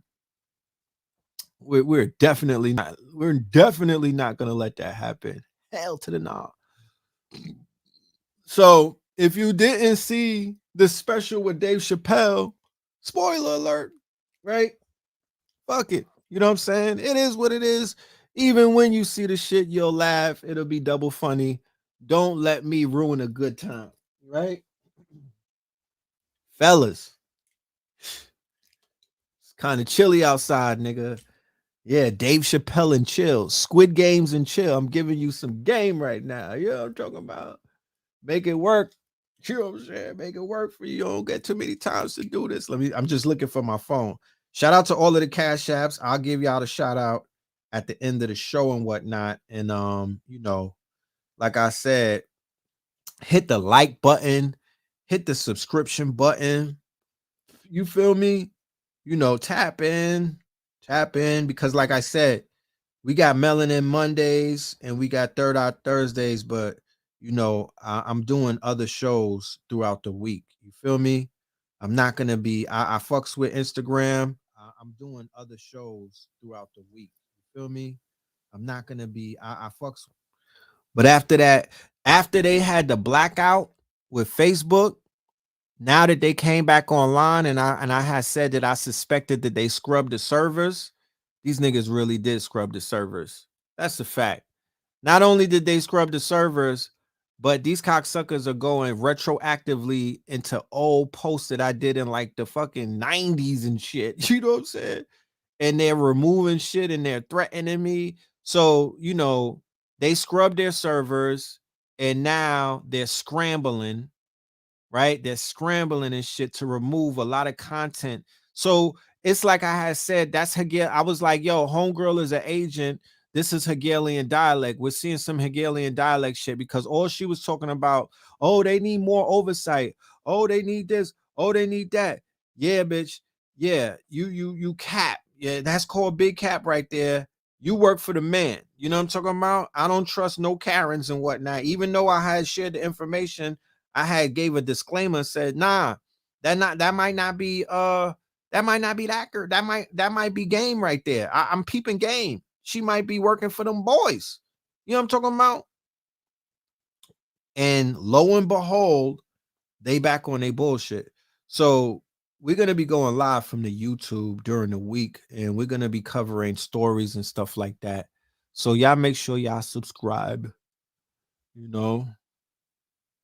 sure you subscribe. Okay, hold on a minute.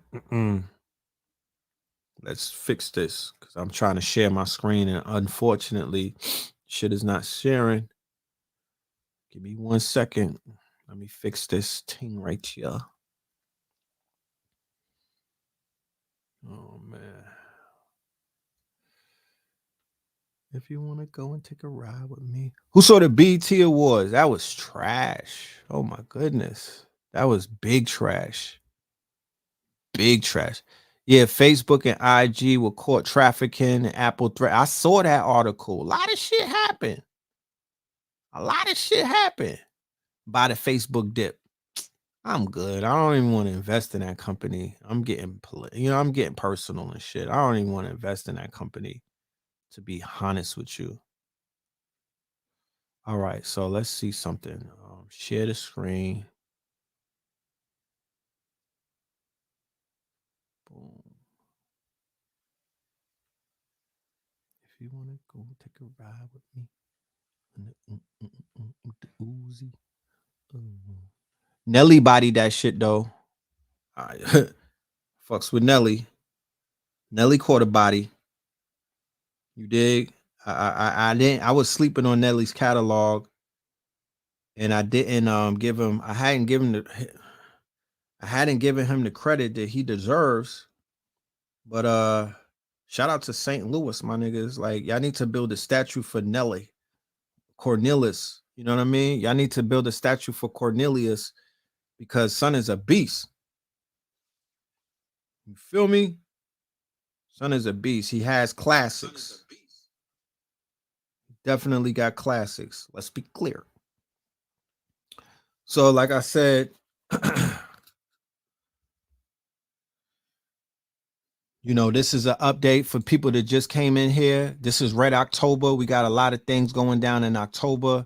We coming up with 21 Savage, hashtag It's a Wrap episode 2. That's going to be this month.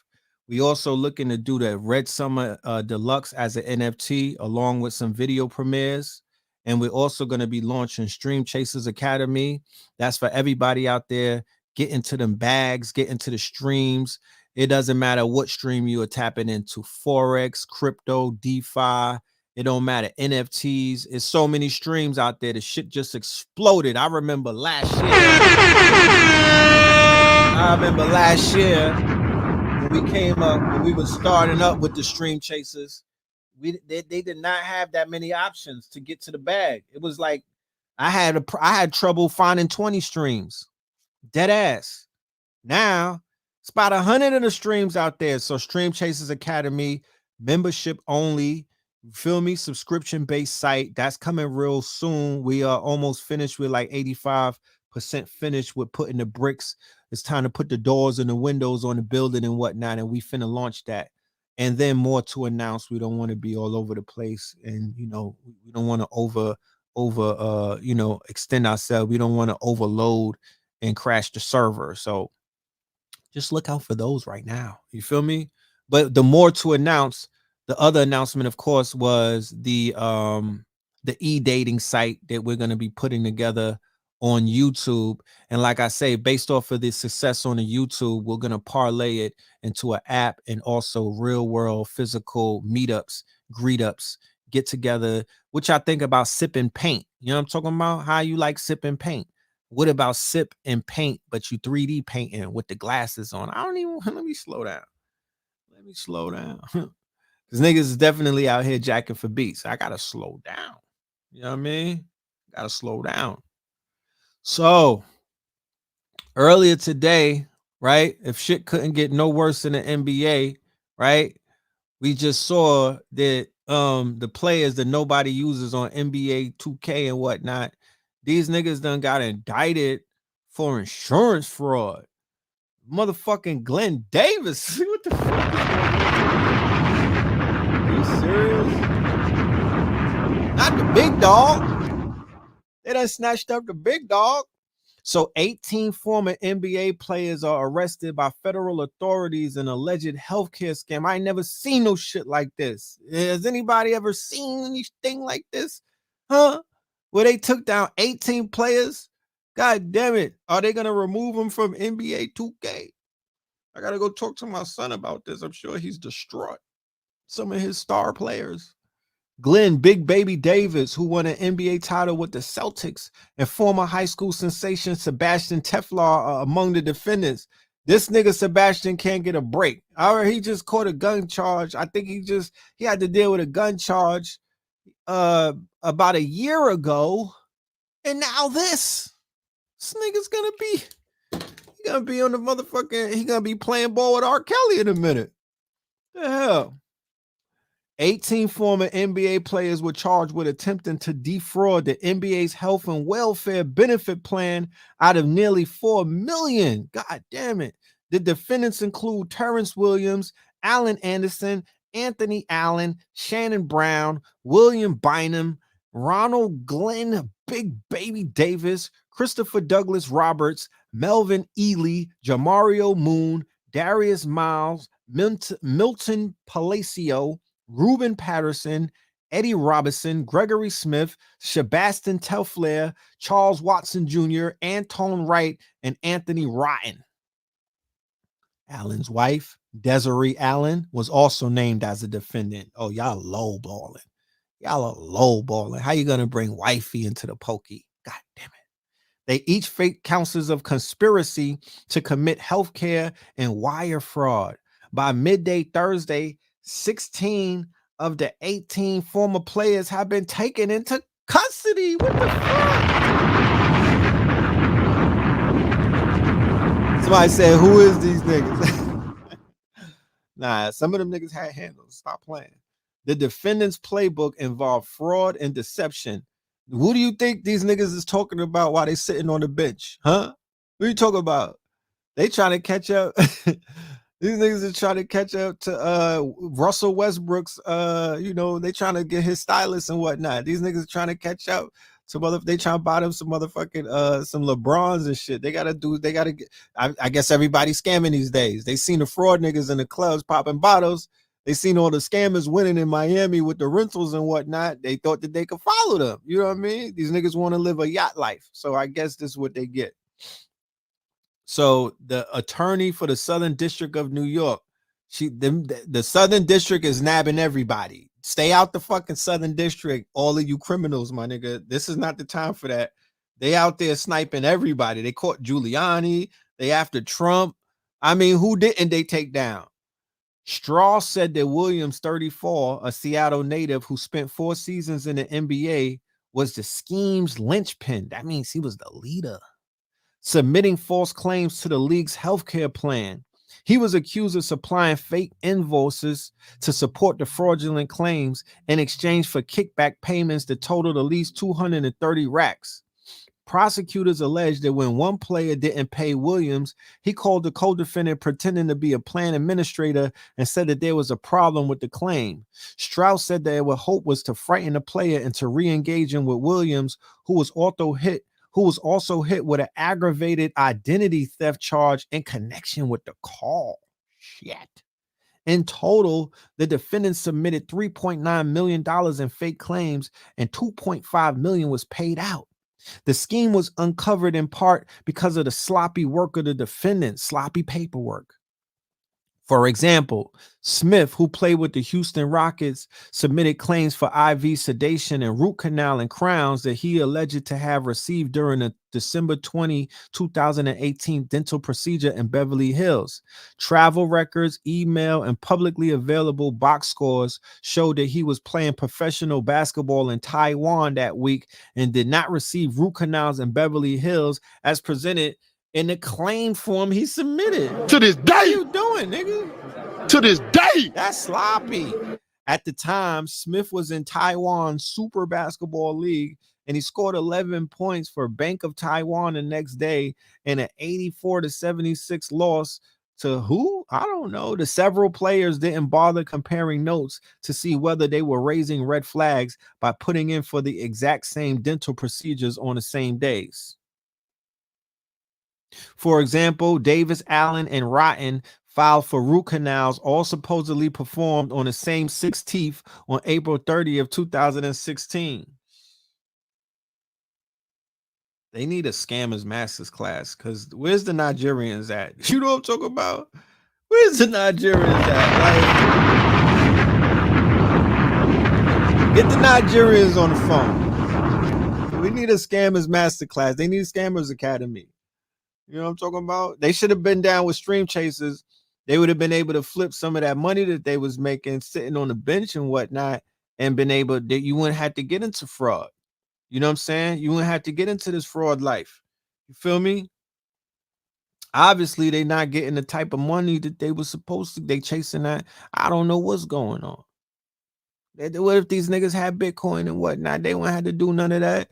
If they financial advisors had put them on to some pay me in crypto, if they put them on to the Biddy in the early days and whatnot, you know what I'm talking about? If they put them on to Ethereum, you know what I mean? But they left our brothers out there to drown. Millionaires.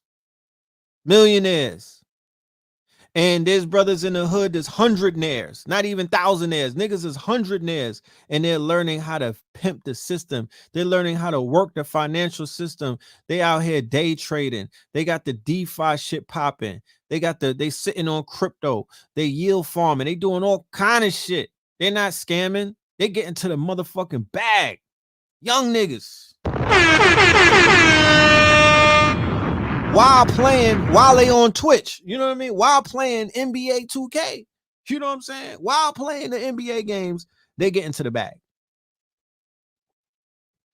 So if they could do it, then what's up with my brothers who have the check? They got the bag already. They fucking got torn meniscuses and ACLs and shit like that. You wouldn't put in work. You got badass knees and you still fucked up. That's not a win-win. I got to talk to my son who wants to be a ball player. I'm going to send him this article. Like, that's not a win-win. You know what I'm saying? That's not you need to be a fucking a blurred, my nigga. You know what I'm saying? You need to be a coder. The healthcare industry loses tens of millions of dollars a year to fraud. They didn't arrest the Russians. They milked this shit since they came over. Since the USSR fell, them niggas have been in Coney Island, Brighton Beach, and Brooklyn, and all other places scamming the fuck out of the insurance agencies. I'm talking about they done milked these niggas to the bone. That's their hustle. My nigga Teflon, the cousin of Stephon Marbury, a basketball icon in China, was famous before he even set foot on a pro hardwood. He was one of the era's best-known high school players, and the Portland Trailblazers took him in the 13th overall pick in 2004. You niggas is playing in China and you don't own a factory. You playing in China and you don't got mad fucking bootleg Christian Dior bag. You don't have the plug for the fucking booties. For the bootleg fucking Yeezys, my nigga. You don't have that. You haven't set that up, my nigga. You don't own a factory. You know what I'm talking about? You're not knocking down Chun-Li to get access to a factory. It's a waste of talent. Don't put me in China and I'm not getting to the bag. Are you serious? And you playing ball? You dunking balls in China? You the tallest nigga in China? So Carmelo Anthony said that the NBA is part of the feds, right? Carmelo Anthony said David Stern, who passed away in 2020, asked him if he wanted to be in the NBA or in the streets, pointing out that the NBA is a corporation. Anthony explained that Stern also alluded to knowing everything the player did on and off the court. Carmelo Anthony added, he said, I know who you with. I know where you live at. I know where they live at. I know when you close your eyes. I know when you wake up. I know what they're doing. Either you tell them to stop or you got to cut them off. And I was like, damn, how the fuck did you know? And that's when I knew the NBA was part of the feds. That's when I knew. And he told me, I got to make an example out of you. I know everything. I know your whole crew.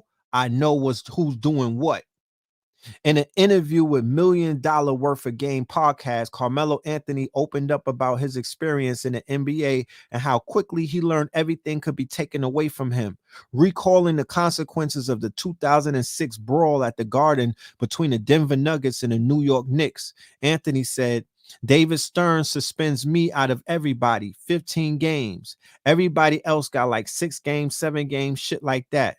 And I go to speak to him like, yo, why you do me like that? And he said, man, your rap sheet.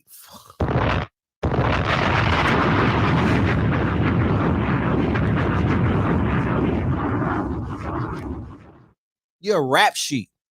So David Stern is basically telling him, you are property of a multi-billion-dollar corporation.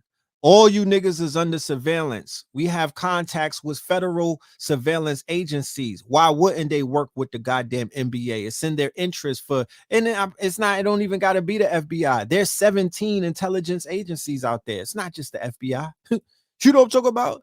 So to start tapping phones, to have locators on your phone, to open up all of the quote unquote wiretaps, I would definitely not put that past anybody in the NFL, the NBA, the motherfucking baseball league. You niggas is out here playing soccer and whatnot, and you hockey playing ass niggas.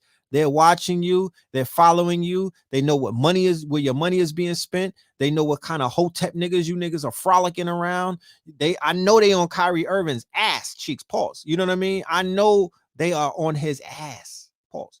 And they trying to find out everything and everybody that he knows, because he is somewhat of a cancer to the league, because he has the potential to poison the minds of all of these $40 million slaves and have these niggas actually wake up, because he's out here burning motherfucking sandwood incense. You know what I mean? He's rubbing shoulders with the patchouli wearers. You know what I'm talking about? So basketball star Andrew Wiggins on getting jabbed up. Not something that I wanted to do, but kind of forced to, right? He was like, yo, he got forced. They said that they bent his arms. You know what I mean?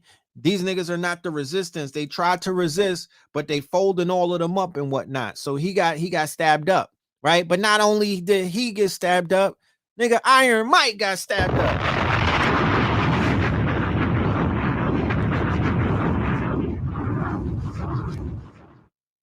Iron Mike got jabbed up, and he said that he didn't want to do it willingly. So either that's the new cop out that they're giving, like, hey, I tried to fight him, but they didn't, you know what I'm talking about? They just tied my hands.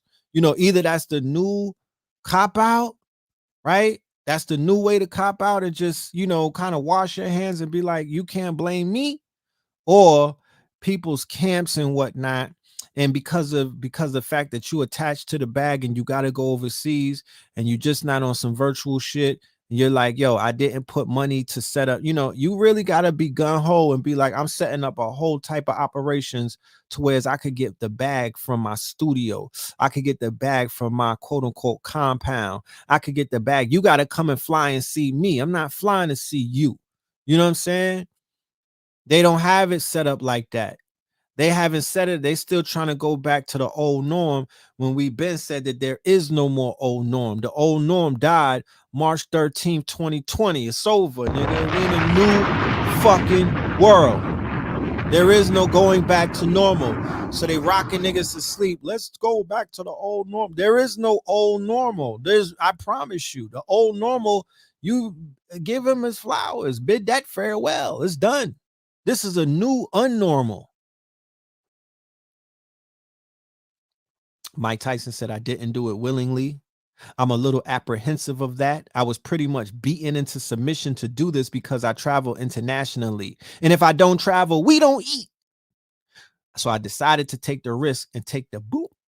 And people, they have their own choice. I never got sick.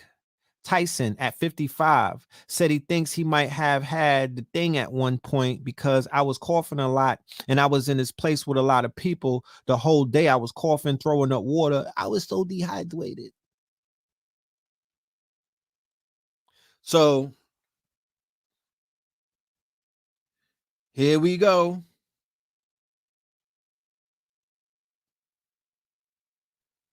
So think about that. Iron fucking Mike. Who's tougher than Iron Mike? Huh? Who's tougher than Iron Mike?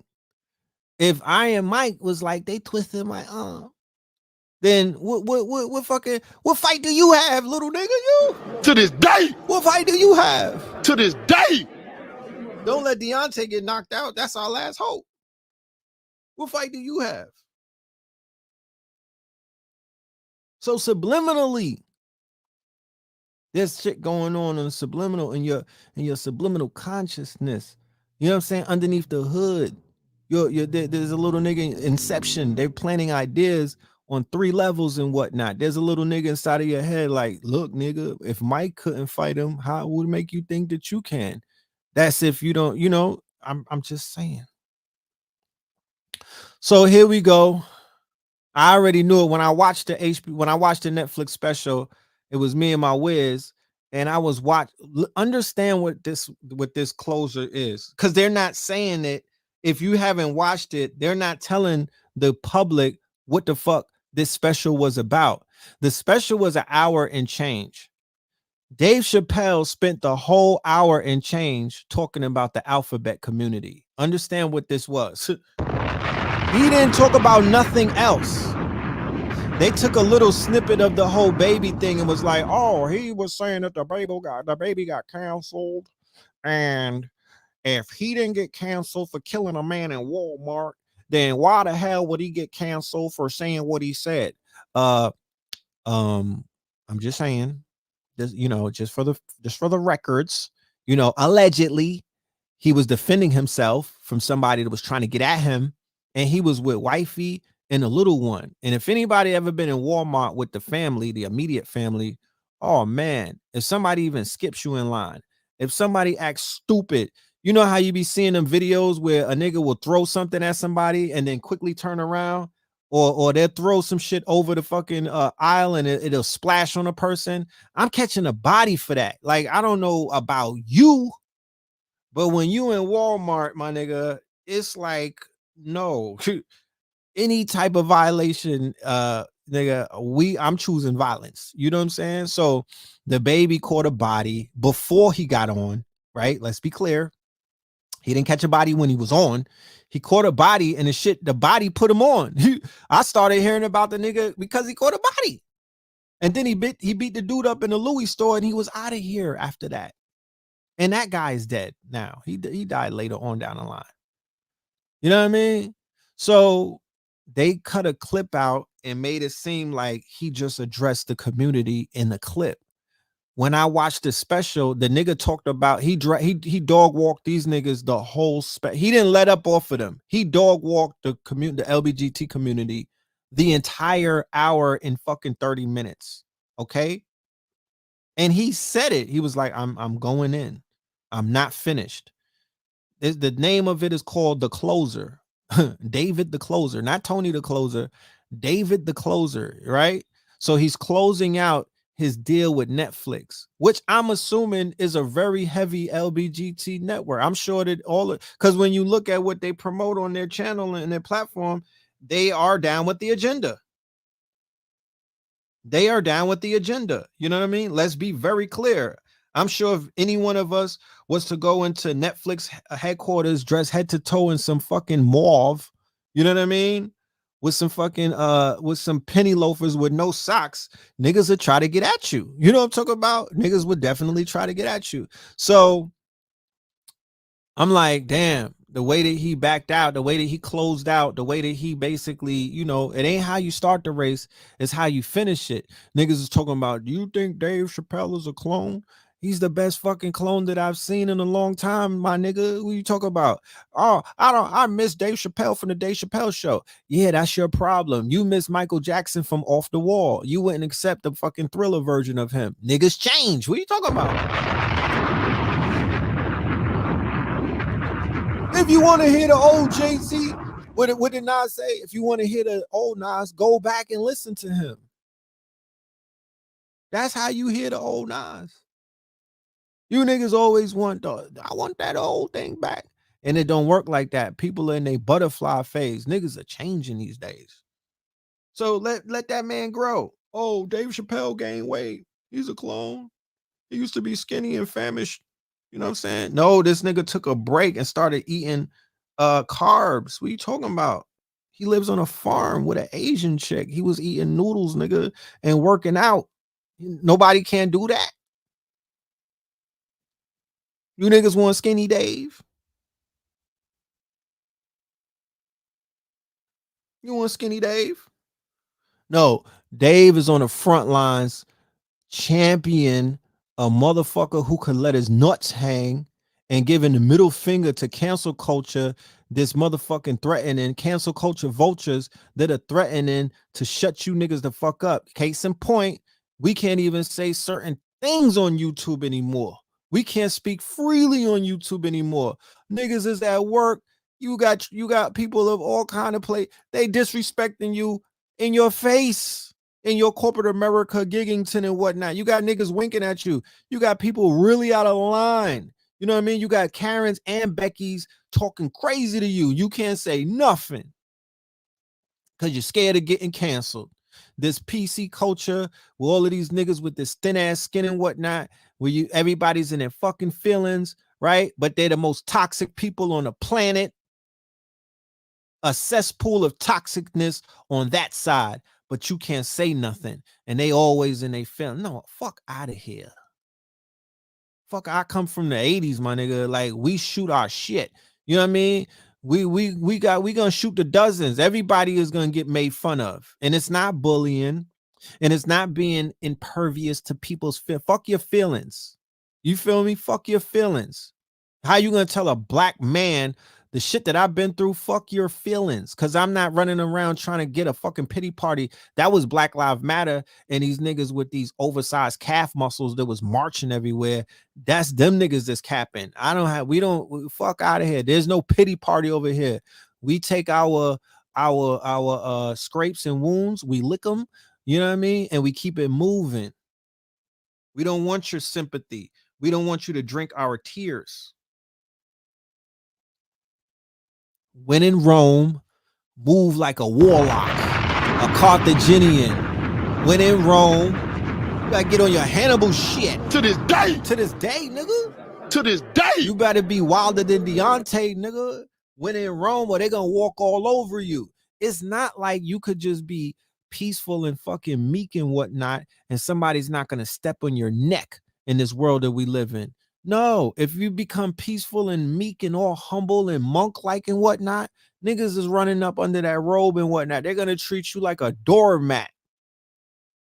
It's an unfair exchange, and a lot of niggas they've been bussified and whatnot. A lot of niggas they can't grab their nuts anymore. They can't even find a pair. They have no testicular fortitude. These athletes, these actors, all of them woke niggas that y'all was dick riding and whatnot, bandwagoning and whatnot, all of these rapper ass niggas, all of these people, all of them have rocked you to sleep. They told you to go ahead and give it up to Joe Biden. Then they tell you to get the Jabberwocky. They got blood on their hands. When are you going to draw the line? How many? I mean, real talk. It's going beyond a simple, you misled me. No, you niggas got blood on your hands. Okay? So let me read this article real quick. Dave Chappelle does not make it easy, right? When somebody starts with that, you know that they on some fake emotional rant. Dave Chappelle does not make it easy. Read it in their voice, right? Read it in a Becky's voice. Dave Chappelle does not make it easy. You know what that means? He doesn't make it easy for us to accept him. He doesn't make it easy for us to, he's supposed to be respectable. You know what I mean? Like, oh my goodness. He doesn't make it easy. Like, get the fuck out of here. I'm not supposed to make it easy. You're supposed to feel uneasy every time you see me. You understand? When they see us, I'm supposed to remind you of something that you cannot break. I'm supposed to remind you of something that you cannot buy. I'm supposed to remind you of something that you cannot motherfucking, what is that called? Compromise. I'm uncompromisable, right? I'm supposed to remind you of that to this day. But what do we get in our communities? What do we get in our world? What do we get? We get niggas that pull up with dresses on. We get niggas that pull up with fingernail polish. We get niggas that pull up in high heels and stilettos. We get niggas that wink at white folk when they look at them and smile at them all cooey coo coo coo. You know what I mean? We get black women who show all of their fucking teeth when nobody asks you to smile, playing my hair. That's what we get. That's what I'll be seeing. Touching their toes, grabbing their ankles. We get black women that twerk around white people and they not even playing Meg Thee Stallion. Nobody even played no music. That's Roman. That's Rome. That's buck broken. You already lost. They don't have to lift a fucking fork off the table to jab you. They don't got to lift up a spoon. You're showing the signs of a nigga that lost. Like I said on the show before, niggas that won, if you won the war, you don't wear the dress. To this day. To this day. Niggas that won the war don't wear the dress. Only the losers wear the dress. Are you serious? Only the losers gotta wear the dress as a man. You put the niggas who you whooped on in dresses. Nigga, go put that skirt on and dance for me. You hoe ass nigga, go put the tutu on and twirl for me. Fuck out of here. That's how the winners act. That's how the winners rock. We at war. It's always been like that.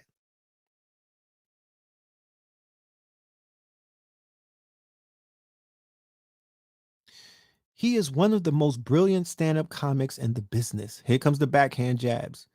But he also makes a sport of challenging his audience, putting ideas in front of them that he knows are uncomfortable and unpalatable to those invested in modern notions of how to talk about feminism, gender, sexual orientation, and race. Translation. Let me translate that. Let me Google translate what the fuck they wrote, because all of us don't understand how these people write and speak in double talk. I'm talking about, it don't matter the color of the pen writer. It don't matter if you work at these businesses. If you, Eric, yeah, this is a nigga right here, Eric Deegans. It don't matter. He's a Roman. You know what I'm talking about? He's a Roman.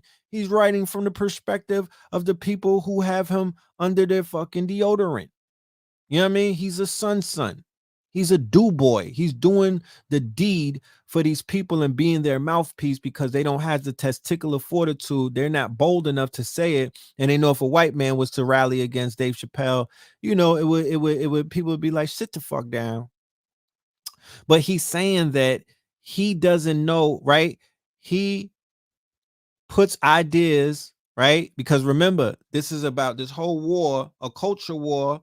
When you're fighting a culture war, or when you're fighting what is known as an intellectual warfare, it's about ideas and concepts. Before it ever got physical, warfare is about ideas and concepts, right? They're rocking the world to sleep right now with the Great Reset based off of erroneous ideas. Post 9/11, they was rocking the world to sleep with weapons of mass destruction, ideas and concepts, right?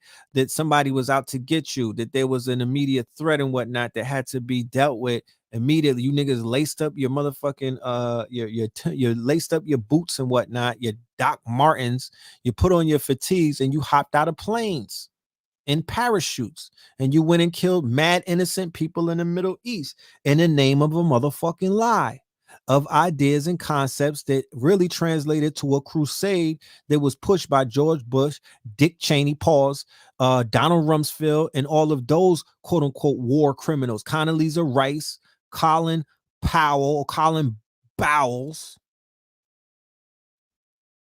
So this guy is saying that in a fucking nutshell, that Dave is not going with the program, right? He's putting ideas in front of his audience that he knows are uncomfortable and unpalatable to those invested in modern notions, right? Not truths, notions, right? Of how to talk about feminism, gender, sexual orientation, and race. So in other words, Dave is fucking up the bag. Dave is fucking up what we built in this quote unquote propaganda camp, the way that we put these people to sleep with these fucking notions that we've been utilizing through the media and whatnot to train them how to call a motherfucking man a woman and other things, right? Sometimes he does it to make a larger point. But at times, especially sometimes he does it to make a larger point. But at times, especially during his latest special for Netflix, The Closer, he also seems to have a daredevil's relish for going to dangerous places on stage and eventually winning his audience over, regardless of what he's actually saying. Of course, these days, the fix is in. Chappelle is considered the GOAT amongst many comedy fans. He says it about himself, Riley, towards the end of the special, and The Closer finds him surrounded by an enthusiastic audience in Detroit, ready to go wherever he takes them. It's not the audience is ready to, no, the motherfucker is funny. Fuck is you talk about? If he was not funny, he would have bombed. If he was not funny, they would have booed him. If he was not funny, they would have got the fuck up and left. Yes, it's supposed to be uncomfortable. Whoever told you going to see a comedian is supposed to be a motherfucking walk in the park? You know what I'm talking about? They want easy comedy. This is not Kevin Hart, nigga. What you talking about? This ain't no buffoonery, nigga. This ain't niggas doing the Martin. You know what I mean? This ain't that. This ain't Step and Fetch It, nigga. For all of the times that we had to sit through Amos and Andy stepping and fetching with these crackers, these white folks, and all of their fucking minions and whatnot, we're watching people make fun of themselves and be completely buffoons, and they were wild comfortable watching us. Flip Wilson in his fucking dress. They were sitting back on Saturday Night Live when they put dresses on all of these niggas. Is that uncomfortable? When you got to watch that, is it comfortable? Do you look at your Becky and whatnot and start smiling like, damn, we made it we came a long way? Is that comfortable? Or is it uncomfortable? If it's uncomfortable to us, do you give a fuck? Do you even care? Does that register? You tell us that we're phobic and we're crazy and we're going too far. No, nigga.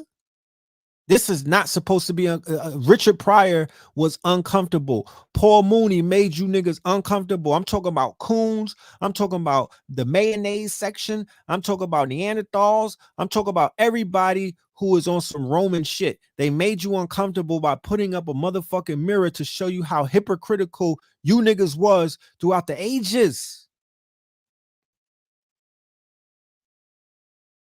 And that's what a true comedic genius is able. Remember, the court jester is able to make fun of the motherfucking king without losing his head. Comedy, Chris Rock used to be on that shit until he motherfucking got compromised and he got completely watered down. And now he's just a buck-tooth fucking coon and whatnot. He don't do good stand-up. But the idea is to ruffle your feathers and to make you wild uncomfortable by hitting you with some truth that you be like, I know this nigga just didn't say that. Yes, he did.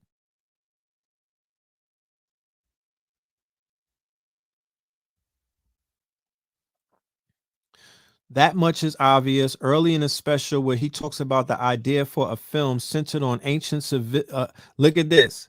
That much is obvious. Early in the special where he talks about an idea for a film centered on an ancient civilization that discovered space travel, left the planet, and then came back, determined to claim the Earth for their own. His punchline is the title for the film, Space Jews.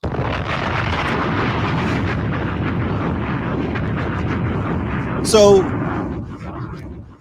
for the people in the audience that might not catch that, what he means by space Jews of an ancient civilization that discovered space travel and left the planet and then came back determined to claim the planet for their own, that's them people who claim to be an ancient civilization that left their ancient homeland and then went and got persecuted in Germany and other places, and then came back determined to conquer that quote unquote homeland and displace and resettle the people who live there now. You know who I'm talking about, right? The rental agency people, or rentals with Black Dot and them call them. You know who I'm talking about, small hats. Even the adoring audience in Detroit took a breath on that one. He said, it's going to get worse than that, Chappelle retorts, laughing. But I'm not sure it did, because that was pretty awful. This is a black man. Coming from Chappelle, a joke like that felt like a dare. He knows in the moment that such a punchline will briefly break the spell he has on the audience, make them rethink their allegiance to him, at least for a second, and he'll have to work a little to get them back on his team again, which he does. He also knows reviewers like me will quote the joke and criticize him for it, which I am. I don't really care what point he's trying to make. A joke that sounds like anti-Semitism gets a hard pass from me. Who are you? And the message Chappelle has for those who have criticized him about transphobic, homophobic, or any other phobic jokes seems to be race trumps all. This idea surfaces when he talks about rapper DaBaby, who was pillared publicly for making homophobic comments during a concert in July. Chappelle jokes that the baby punched the LBG community right in the AIDS before recalling a 2018 incident in which the rapper was involved in a fight inside of a North Carolina Walmart where another person was shot and killed. In our country, you could shoot and kill a nigga, Chappelle says, but you better not hurt a gay person's feelings.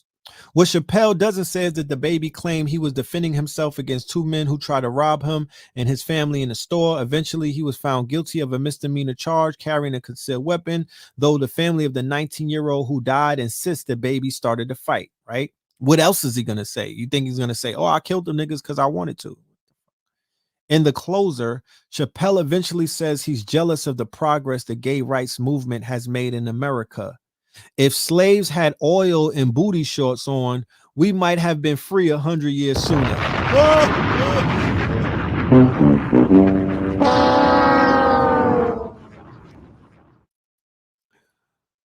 But lines like that assume that the struggle over oppression is a zero-sum game, that because some gay people have access to white privilege in America, all their concerns about stereotyping and marginalization are hollow and subordinate to what black people face.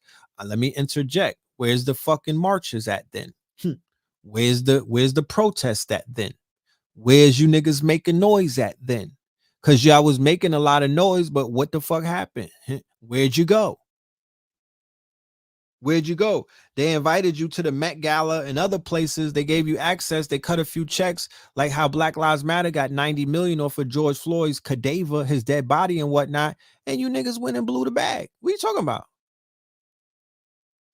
You're a protected, you are honorary Romans in Rome. What are you talking about? Unless you you got to if you touch your toes and show allegiance to Rome, they got a pass for you. There's a bag involved. You got a job at the Gap. Nigga, what do you mean? Halfway, take a few steps back to go. You ain't got the answers.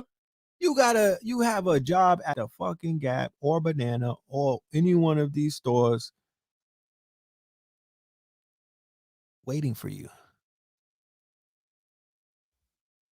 But the people on the top of that pyramid are Romans, pure Romans who hate us. And they fetish you. They fetish your black bodies.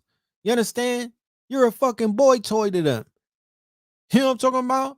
And they share, they give you, they punch down, they share trinkets, they give you crumbs and whatnot. The same way that they was busting niggas down on a plantation and the niggas in the house was grabbing their ankles and whatnot. And they were oiling you niggas up and mandingo wrestling you all around the motherfucking the all around the goddamn the palatial fucking house and whatnot. You know what I'm talking about? And doing you all kind of ways. What has changed? What has changed? They're walking you niggas on leashes in Brooklyn. Go to Brooklyn at night. These white men are walking black men on leashes.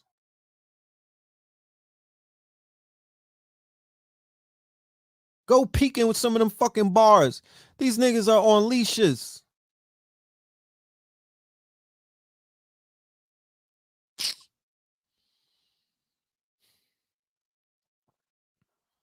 Go to Hollywood and see how they treat how this shit goes down. Go and check it out. Go to Tel Aviv. Go to where the capital of the shit is at. I gave you in When in Rome series, I gave you 10 different countries, and none of them are African. None of them are black. The top 10 countries where these niggas got power at: Brazil, Tel Aviv, a lot of Latin American countries. All Roman Catholic, majority, all of them, damn near 9 out of 10 of them are Roman Catholic bastions. And they just put the report out about the Roman Catholic Church in France allegedly raping about 300,000 people. What happened to them people? Who the fuck did they become? What positions of power do they have right now? Who are they? Not all of them. There's a large contingency of them. Who are they? Identify them.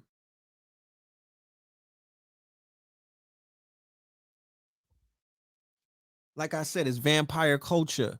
It's like Interview with a Vampire, where they showed you how Brad Pitt and them was moving through generations, and they bit the little girl, and then she started biting other people, and they brought them all into the motherfucking fold. Remember, they was on a plantation in Louisiana, and they said black blood tastes the best.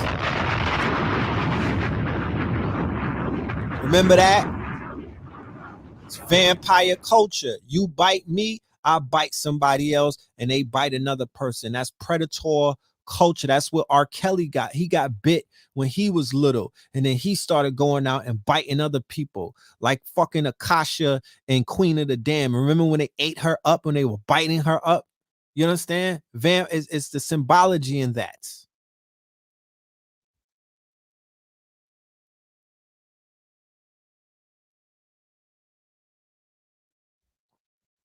It ignores the facts that there are plenty of non-white gay people who face oppression for both their sexual orientation and their race. And of course, opposing these public statements of homophobia isn't just about making gay people feel better. It's about keeping the anger and prejudice behind these words from becoming widely acceptable or turning into action. Too often in The Closer, it just sounds like Chappelle is using white privilege to excuse his own homophobia and transphobia. Because Chappelle is brilliant, right? Translation, because he's not a dumb nigga, right? And then they throw the baby right after that. Because Chappelle is, you look at the juxtaposition, how they speak in code.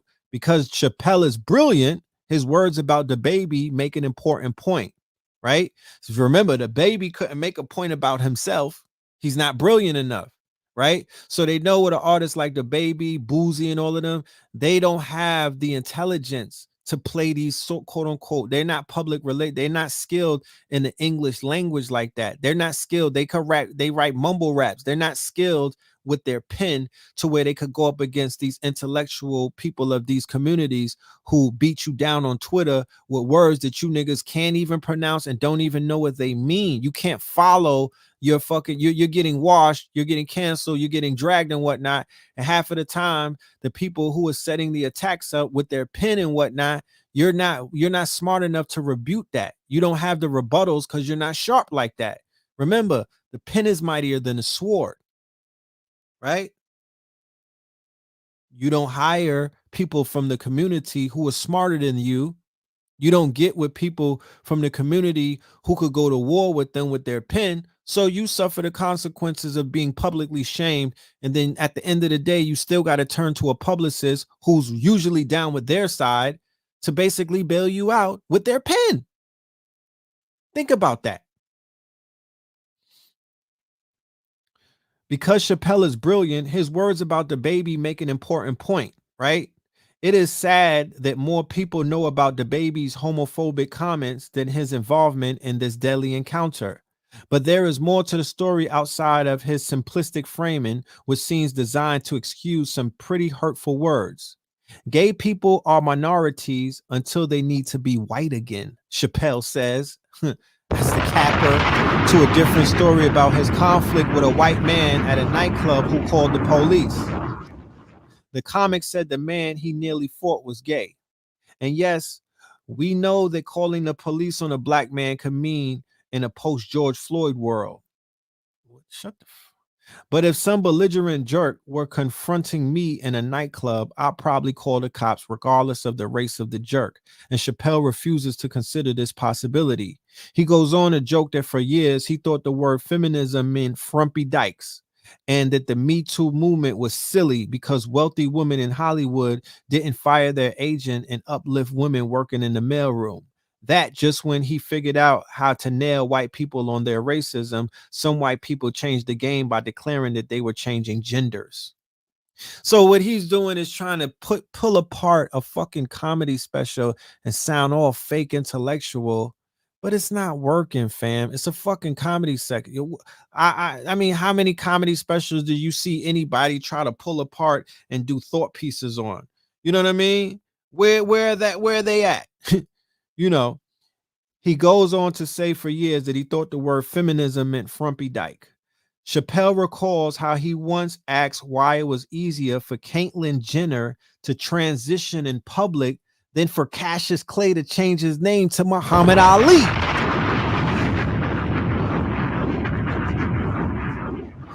fact is, these are all complicated topics, tough to encapsulate in a single punchline or anecdote.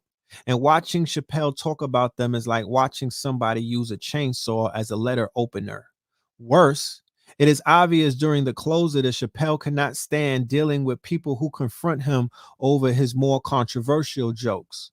More than once, he relays a story about somebody getting in his face about how he was talk about how he has talked about women, gay people, or transgender people, accusing him of punching down. Right? That's their word, punching down. They punch down on us every fucking day of our lives. I'm in my 40s. I've been punched down every day of my fucking life. You understand? The minute a white person opens their mouth, 8 times out of 10, they're punching down. What are you talking about? Chappelle may crap, and some niggas don't even know when they're getting punched down. That's the scary part. Niggas get punched down on, and don't you working in the fucking corporate America, they're punching down on you at the fucking water cooler, and you're laughing and shit. Stop it, Bob. You're too much. No, nigga, he's punching down. He's shitting on you. He's pissing on your head and telling you that it's fucking raining at the water cooler in front of Barquisha, nigga. What are you gonna do? Chappelle may craft his monologues to make the audience think, but that doesn't mean he necessarily wants much of a dialogue, especially with people who don't like his ideas. The closer ends with a poignant story about a transgender comic, Daphne Dorman, who he befriended and allowed to open for him during a club appearance in San Francisco back in 2019. Dorman died by suicide the same year. Chappelle says she took a lot of criticism online for defending him against allegations that he was transphobic and denying that he was punching down in his material. Earlier, Chappelle says his performance, his 6th special with Netflix, will be his last for a while. He also says he won't joke about LBGTQVZ topics anymore. I'm done talking about it, he says towards the end of the closer. All I ask to your community with all humility, will you please stop punching down on my people? To this day. To this day. When you people that are in that community are honest with our community, that the people at the top of that community spend a lot of time punching down on everybody else that's not in their community, then we can have a conversation. But y'all will shield, y'all will deny, y'all will deflect, y'all will gaslight, y'all will protect these motherfucking Romans and these Greco-Romans until the last fucking day. You know what I mean? Until the shit goes flatline. You know what I mean? You would not acknowledge the racism. You would not acknowledge the fact that these people are worse than the people who, you know, or the politicians and all of these other people. These people here are a group of people who are collectively, right, through Hollywood, through the media, through a lot of places where they are organized and they work to do what? To push an agenda, to debase, right? To debase, right? To devalue the Black family. Okay? When they got their hands on the music industry, they turned that shit into some hypersexualized motherfucking minstrel shows. When they took over the race music back in the days, when those small hats who were the fucking managers and the agents and whatnot, they did a lot of things to help push our people into a lower frequency. They were orchestrating that. When they took over San Fernando Valley and they started pushing the same porn that they were being run out of countries, they had pogroms in different countries because these same people they did not let them live amongst them because of their wayward ways, right? Remember, we talked about it before. We were identifying them as the Franks, a specific sect out of quote unquote that community of the small hats, the space Jews and whatnot. We were identifying them, and they are some of the purveyors of that wayward lifestyle, right? They are some of the purveyors of that wayward lifestyle, vampire culture. So somebody tweeted, they're not mad at Dave Chappelle for telling trans jokes. They're mad at Dave Chappelle for exposing LGBTQ Twitter as the rabid cancel culture hate mob that it always was, right? Critics call to cancel Dave Chappelle, Netflix. It's mad articles where they're in their fields and whatnot. They're in their fields, right? So this woman or this man called Jacqueline Moore, right? Jack Moore. I love so many of the people I work with at Netflix, brilliant people and executives who have been collaborative and fought for important art. But I've been thrown against walls because I'm not a real woman. I've had beer bottles thrown at me. So Netflix, I'm done. Right? So this Jacqueline Moore, okay, this Jacqueline Moore and whatnot, right?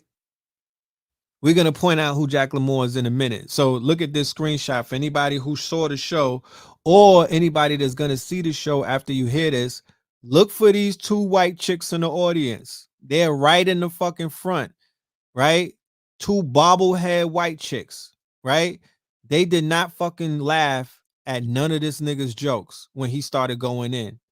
And the camera kept going on their asses. So somebody wrote, I know who started dragging Dave Chappelle. And because when I was watching it, these bitches made me uncomfortable. I was like, get them the fuck out of here. I can't focus on this nigga's jokes because these white chicks look like they about to become active shooters. Do you know what I'm talking about? Because he was washing. When I say he was washing niggas, he was washing them. And they had to sit through that whole shit. Right. But like I said, you gotta be, I will go to a comedy special if there's an intelligent comedian washing black people. I will laugh at the jokes if the shit was funny. You just can't be outrightly racist. You have to be a fucking comedic genius. I can laugh at myself. I don't take myself that serious. I don't take black people that serious because niggas don't take themselves serious. You understand? Niggas are not serious minded like that. So what the fuck? We do for some fucking jokes. I'ma laugh. I'ma laugh my ass off. I'ma knock glasses over, my nigga. My sides are gonna be hurting. I'm gonna have the fucking the face muscle is gonna hurt. I'll laugh. I will be loud. I wouldn't give a fuck. Cause I'm not gonna take it personal. Cause I know that they're not talking about me. So Punch from TDE, right? The head of TDE said Dave Chappelle is a genius. His superpower is giving you the full context so you get the overall message. And you remember that message because the punchline is so effective. Here comes Peter Rosenberg. But he came up short a couple of this. But Peter Rosenberg, right? This fucking lame wants to stick his fucking long ass nose in grown man's tweets talking about, he came up short on a couple of this a time around. So I had to flame his ass. I said, shut up, you duck ass nigga. Shut the fuck up. You the same culture vulture who dick rides rappers and music that promotes violence, drug culture, and backwardsness, but you want to be fake butthurt because you be riding fences. Like Dave said, y'all is cool with black on black violence, right? Y'all cool with that. This motherfucker works at Hot 97 with Ebro. You should listen to the playlist. They've been playing black degenerate music since these motherfuckers got on air and whatnot. He has an album called Peter Rosenberg Real Late. He just put it out. They got West Side Gun. They got a bunch of niggas on the album talking about killing niggas or whatever the fuck they talking about. They not talking about planting trees in the neighborhood though. They not talking about helping ladies cross the street and whatnot. They not talking about that. They talking about what they talk about. So he's a perfect example of a culture vulture. He's a small hat who comes out of that community, and they will love to have you feel like niggas selling drugs, talking about selling drugs, gang banging, drill music, prostitution, whole culture. All of that is cool because they make money off of that. But they picked they got fake outrage. And they get together and they try to pick their fucking outrage and whatnot whenever it's affecting or whenever it's calling out or whenever it's motherfucking going against what it is that they agreed that we could talk about. And we not having that shit. So now look at this nigga.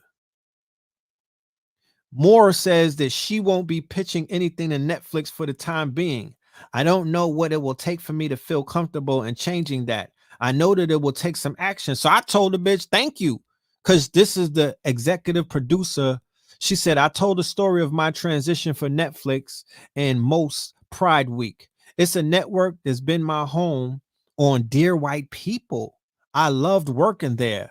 I will not work with them as long as they continue to put out and profit from blatantly and dangerous transphobic content. I told that bitch, Dear White People is a crock of shit. Bye, Felicia.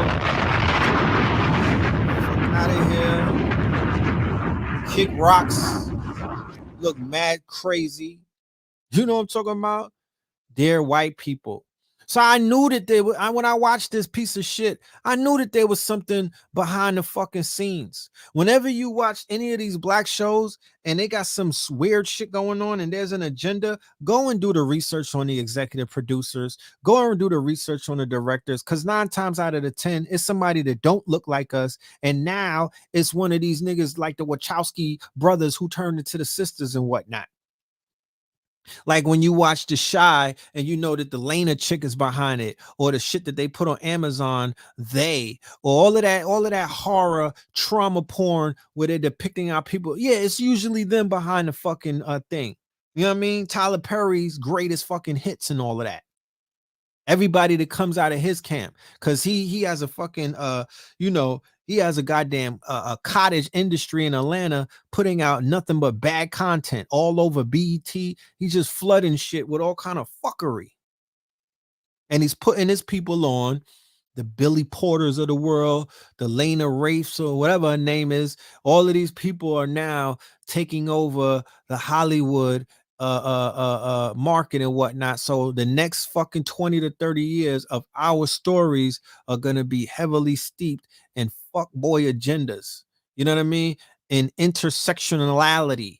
You know what I mean? And all of these weird ass fucking plots and whatnot.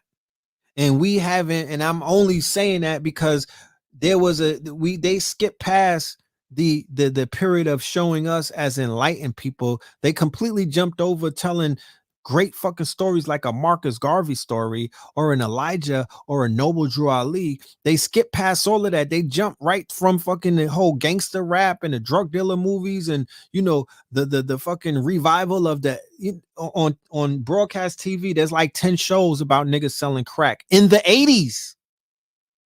BMF, Snowfall, Raising Canaan. Like, how many fucking shows are gonna talk about niggas selling crack to their mamas? What can we get past that? Could we get past that?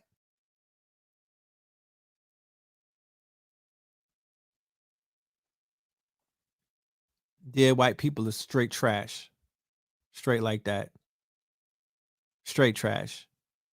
This nigga's gay. Black boy. They done took fucking Everybody Hates Chris and turned him out. The black girl who's the most revolutionary chick, they got her going in and she's getting smashed by a white boy. You know what I'm saying? She getting smashed by a pink toe. She got a Snow King.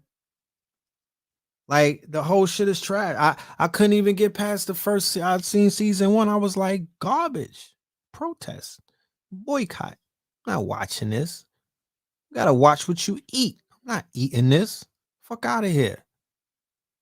I'd rather watch Tiana Trump, nigga. Not watching this bullshit. Yeah, this chick right here. So that's kind of it for me right now. You know what I'm saying? Like,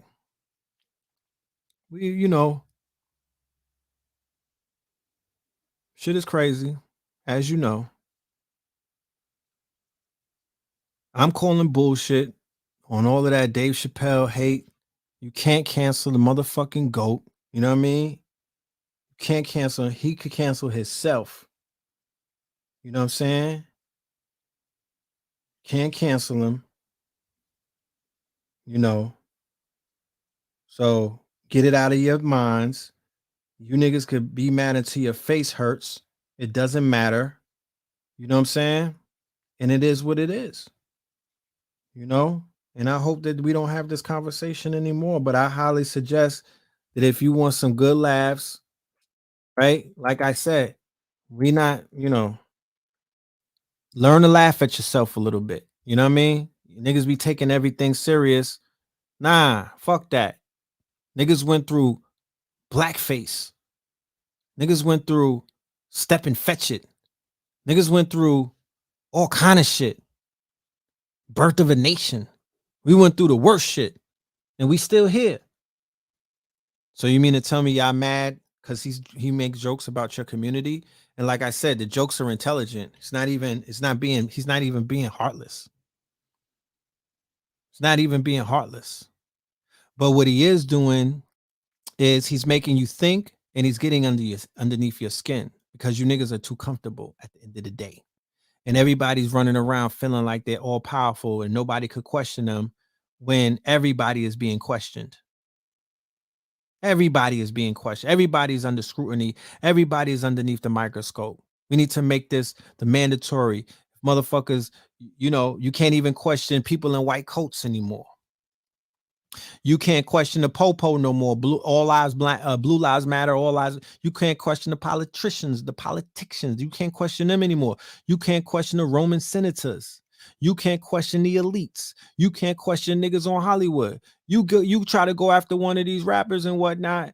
These niggas is jumping in front of bullets online. No, don't get at my favorite fucking actor, please. You know what I mean? These niggas is out here, They taking a shot. They letting you, they getting clipped for their for the person who don't give a fuck about them, don't know them. But we live in this quote unquote culture where people is just worshiping other people. Right? Here you go.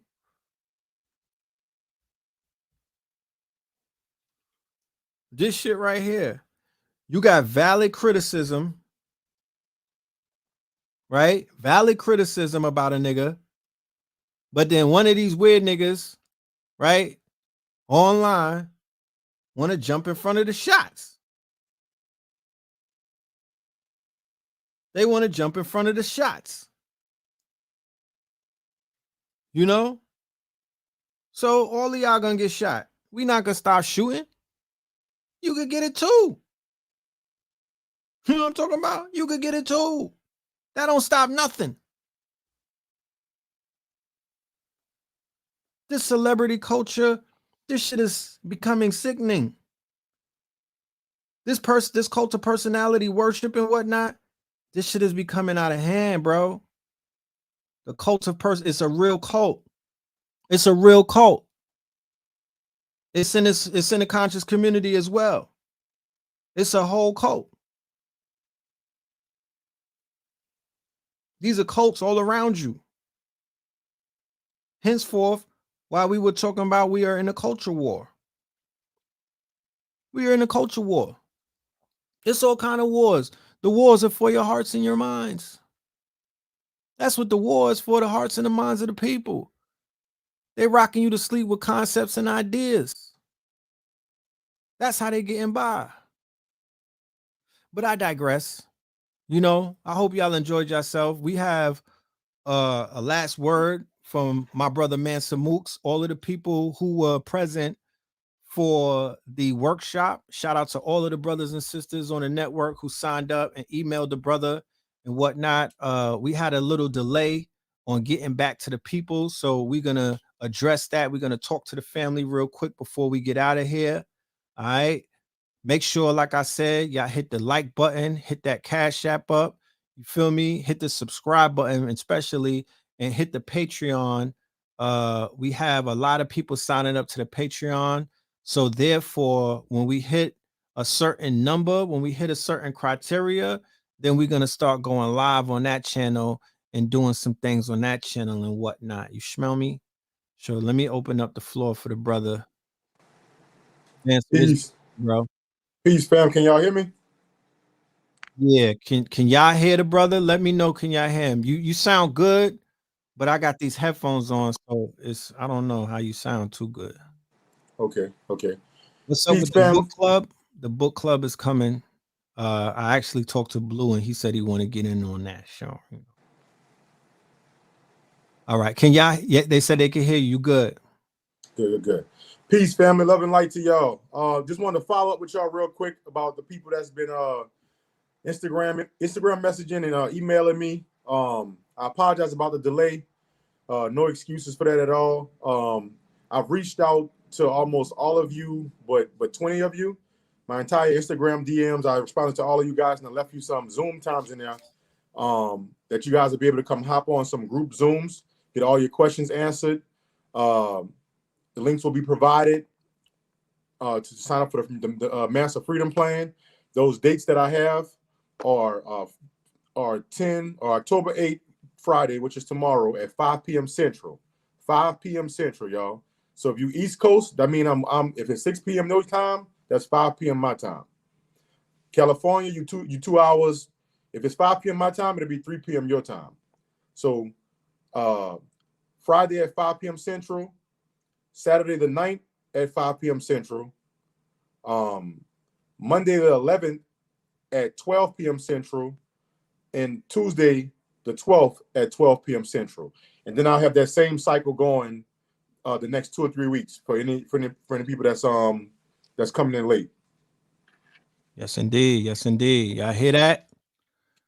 Brother Mansa is he's ready for y'all. You know, he got his thing. And he, like he said, he has the Zooms lined up. Those that are serious, because this is really about, you know, we don't want to waste anyone's time. He doesn't want to waste your time. I do not want to waste your time, and we don't want you to waste your time with us. So, you know, this is this is about the freedom plan, and freedom comes with a price tag. You feel me? Me and the brother was building. We're gonna make sure everything works out, and you know, just just tap in. Tap in. Yeah. So I know a few of you on the Eventbrite inquired about sort of a payment plan. I jumped the gun agreeing to that. It's not going to work out. What you can do is just sit there and take a month or two to build your money up so you can't afford it. But at this point in time, I'm not going to be able to help out anybody with a payment plan. Either you know you have it or you don't. I will be doing some free stuff in the future. I'll be sure to reach out to you and let you know about that though. Indeed. All right. Yep. Definitely. All right. Yep. All right. Peace, fam. I appreciate y'all time today. Yes, sir. All right. Salute. Indeed, indeed. All right, so there you have it. Like I said, you know, Red October. You know what I mean, we got things rolling out. You know, feel me? We got a lot of things rolling out. Shout out to everybody on the team, everybody that's helping me out, that's assisting me with these moves and whatnot. As you know, it's a lot of work. Shout out to Blue Pill, shout out to KT, the Arch Degree, Mama Pill, and everybody else out there. You smell me? Sign up to the Patreon, all of my Patreon family. Like I said, I see you. I appreciate y'all. Yeah, we definitely finna get it cracking. Any question, comments, and concerns, hit up the email redpillar75 at Proton Mail. If you want to get the workshop that me and the good brother did, that is available. All right. The Strive and Thrive, introducing the Mansa Freedom Plan. That's about 4 or 5 hours. I'm not 100% sure. You know what I mean? Shit, even if you want to get this bundle, I'll even bring that back. You know what I'm saying? Because I know that the family needs solutions like you know, like fish need water. You know what I'm saying? So hit up the email redpillar75 at Proton Mail. Let me know if you either want the bundle or if you want Strive and Thrive, the quote unquote Q4 2021. There's a lot of information in there about NFTs. There's a lot of information in there about the DeFi market. There's a lot of information about, because the brother already predicted that Bitcoin was going to go over 50,000 and Bitcoin is at 50 something already, my niggas. So we're looking at Bitcoin going to 100,000 before the end of the fourth quarter. A lot of the predictions that the brother Mansa made came true. You know, October is Uptober. Shout out to my Shibu army. Let me see if did I get rid of that Shibu army shit? You know what I mean? The Shibu was taking off. I got rid of that prematurely. Had the Shibu army. I was sitting on the Shibu. I was tight for months and shit. I got rid of that shit, but you know what I'm saying? It's all good though. You know what I mean? But we're gonna be doing part 2 to this right here. If y'all remember this, it's been a while, but this shit right here was fire. You know what I mean? A lot of prophecies was dropped in this. A lot of cloth was dropped in this. This happened in the beginning of the year. You know what I'm saying? It's a wrap. Savage mode. Yeah, they just gave Donald Trump his Instagram back. This nigga's about to go ham. That was American Gods 4.4. You know what I mean? 21 Savage was the name of that lecture. So we're doing episode 2 of that. So look out for that coming up. You know, I got to do my own commercials, fam. You know how that goes. And also, like I said, I'm really excited about this e-dating type of thing. So brothers, if you feel that you are ready, if you're a suitor, right? I'm giving you the email right here. Ladies, you know, you definitely have to send a picture. Okay. You know what I mean? You might have a cute email and whatnot. The name on the email, your handle might be fly, but we got to make sure that everything is in alignment. You know what I'm saying? No nudes. Just send me a face shot. You know what I'm saying? Send me a face shot. Yeah, Trump in 24. I'm voting for that. I'm I'm a full asshole. I'm doing Trump in 24. Like, don't even, yeah. Trump and Kodak on the ticket. Don't fuck with me. Like, you know what I mean? We don't even have to, we don't have to, don't, I'm out there. I'm gonna be fucking on the front line. I'm gonna be trumped up. I'm gonna have the matching red, white, and blue. I'm gonna look like Dipset, my nigga. I'm gonna have on so many American flags. You niggas are gonna hate my guts. You know what I'm talking about? We going pro Trump this time, baby. Stop playing. But that's it for the show. I appreciate y'all. I had fun with y'all. It felt like we've been here for 8 hours, but it's only 2.5. But nevertheless, if Brother Rich is still broadcasting with Blue Pill, make sure y'all go over there and tap in with the gods, because they already going in. And if they did finish, catch the replay. But make sure y'all see that David Chappelle. Make sure, the same way that niggas made Squid Games #1 and all of that, they trying to hide that motherfucking comedy special. I had to search deep in the app to find it. They don't want you to watch that. So they could say it flopped and they could talk shit and they could bury it. Make sure that shit go. Make sure it go. Make sure it go. We want to make that #1. You know what I mean? We want to make that #1. You feel me? It's only right, because he did it for us.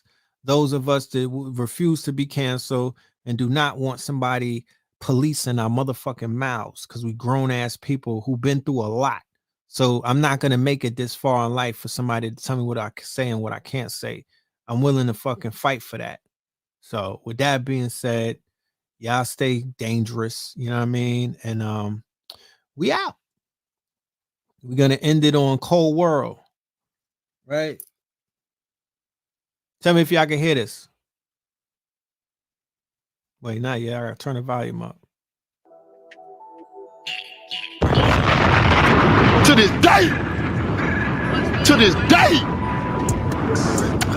When the masters ascended, Okay. you bastards pretended. Changing the law. Now Freeman, like he was changing the law. Strange things, like you were strange to the gods. Tremble and claim you were fraud. How could you claim that you God? Back then my mental was trained, like mentals in pain. The mental was trained. Train is simple, the game is mental. Train a lentil. When it rains it falls and it rains to Rachel. Back in the rains like Kanye. Just me and machines like Conway. Me and machines like Conway. Look at the whirlwind. They didn't believe in God. But they believe in Steve and Barbie. Now they looking like women and looking like girlfriends. Like on the weave of Fleas and Barbie. Halfway. Niggas don't wanna do research. They just want to wear t-shirts. I'm in the same bag. I was trendy. When Dr. York, he was the voice of New York like Wendy. They birthed to the walk in Mendy's. They on the wrong side of history. They on the wrong side of Sicily. The Biblio Helios. Sicily enemies. to the pit, Hennessy, to the spit, energy, in his tense. If it were a person, it would be my face. To this day. To this day. On a 90-degree angle, 93 hours, a 90-degree angel. A strangle and hold the world like Charlie the Wrangle. Like woman and child and mystical angel. You strangle my mystical tangle. I learned that my enemies and people who enter your life to feed your right, feed your vice. Others who enter your life and teach you to read in the right. Others who made in your life like Jesus Christ. He is alright, but he is not real. Some people are dead when you need the advice. We're giving it back to Caesar, alright. Caesar night. He got the keys to life. Like you perform like Mike. Caesar Mike. Caesar life. Caesar life. Caesar bites. Got him stuck like freeze the ice. We breaking up like it's Hanukkah. What? Wake up to bread on a monitor. What? We breaking up like it's Hanukkah. To this day. To bread on a monitor. To this day. Like thermometer. Over the planet Andromeda. Feet awash. Listen to beats to Taj. Chances are.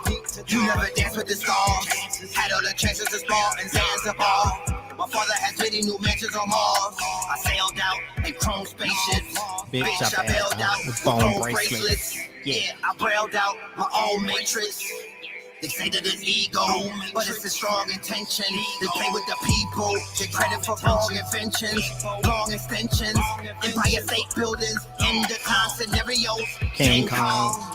Dungeon Dragons. In the rhyme scenarios, the songs that mention songs. That are my henchmen on. Niggas and bitches and bombs. Mystery songs. Getting their flags and their bitches is on. Mask yourself, catch yourself before you catch yourself. Make sure that you catch your wealth.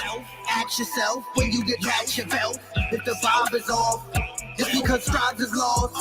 Cold world, survive the frost. Red summer. It's because Tribes is lost. Cold world. Survive the frost. Survive the frost. Survive the frost. The Woke Fest, Atlanta, Shout out to the floor. this weekend. Pull up. Woke Fest. Pull up.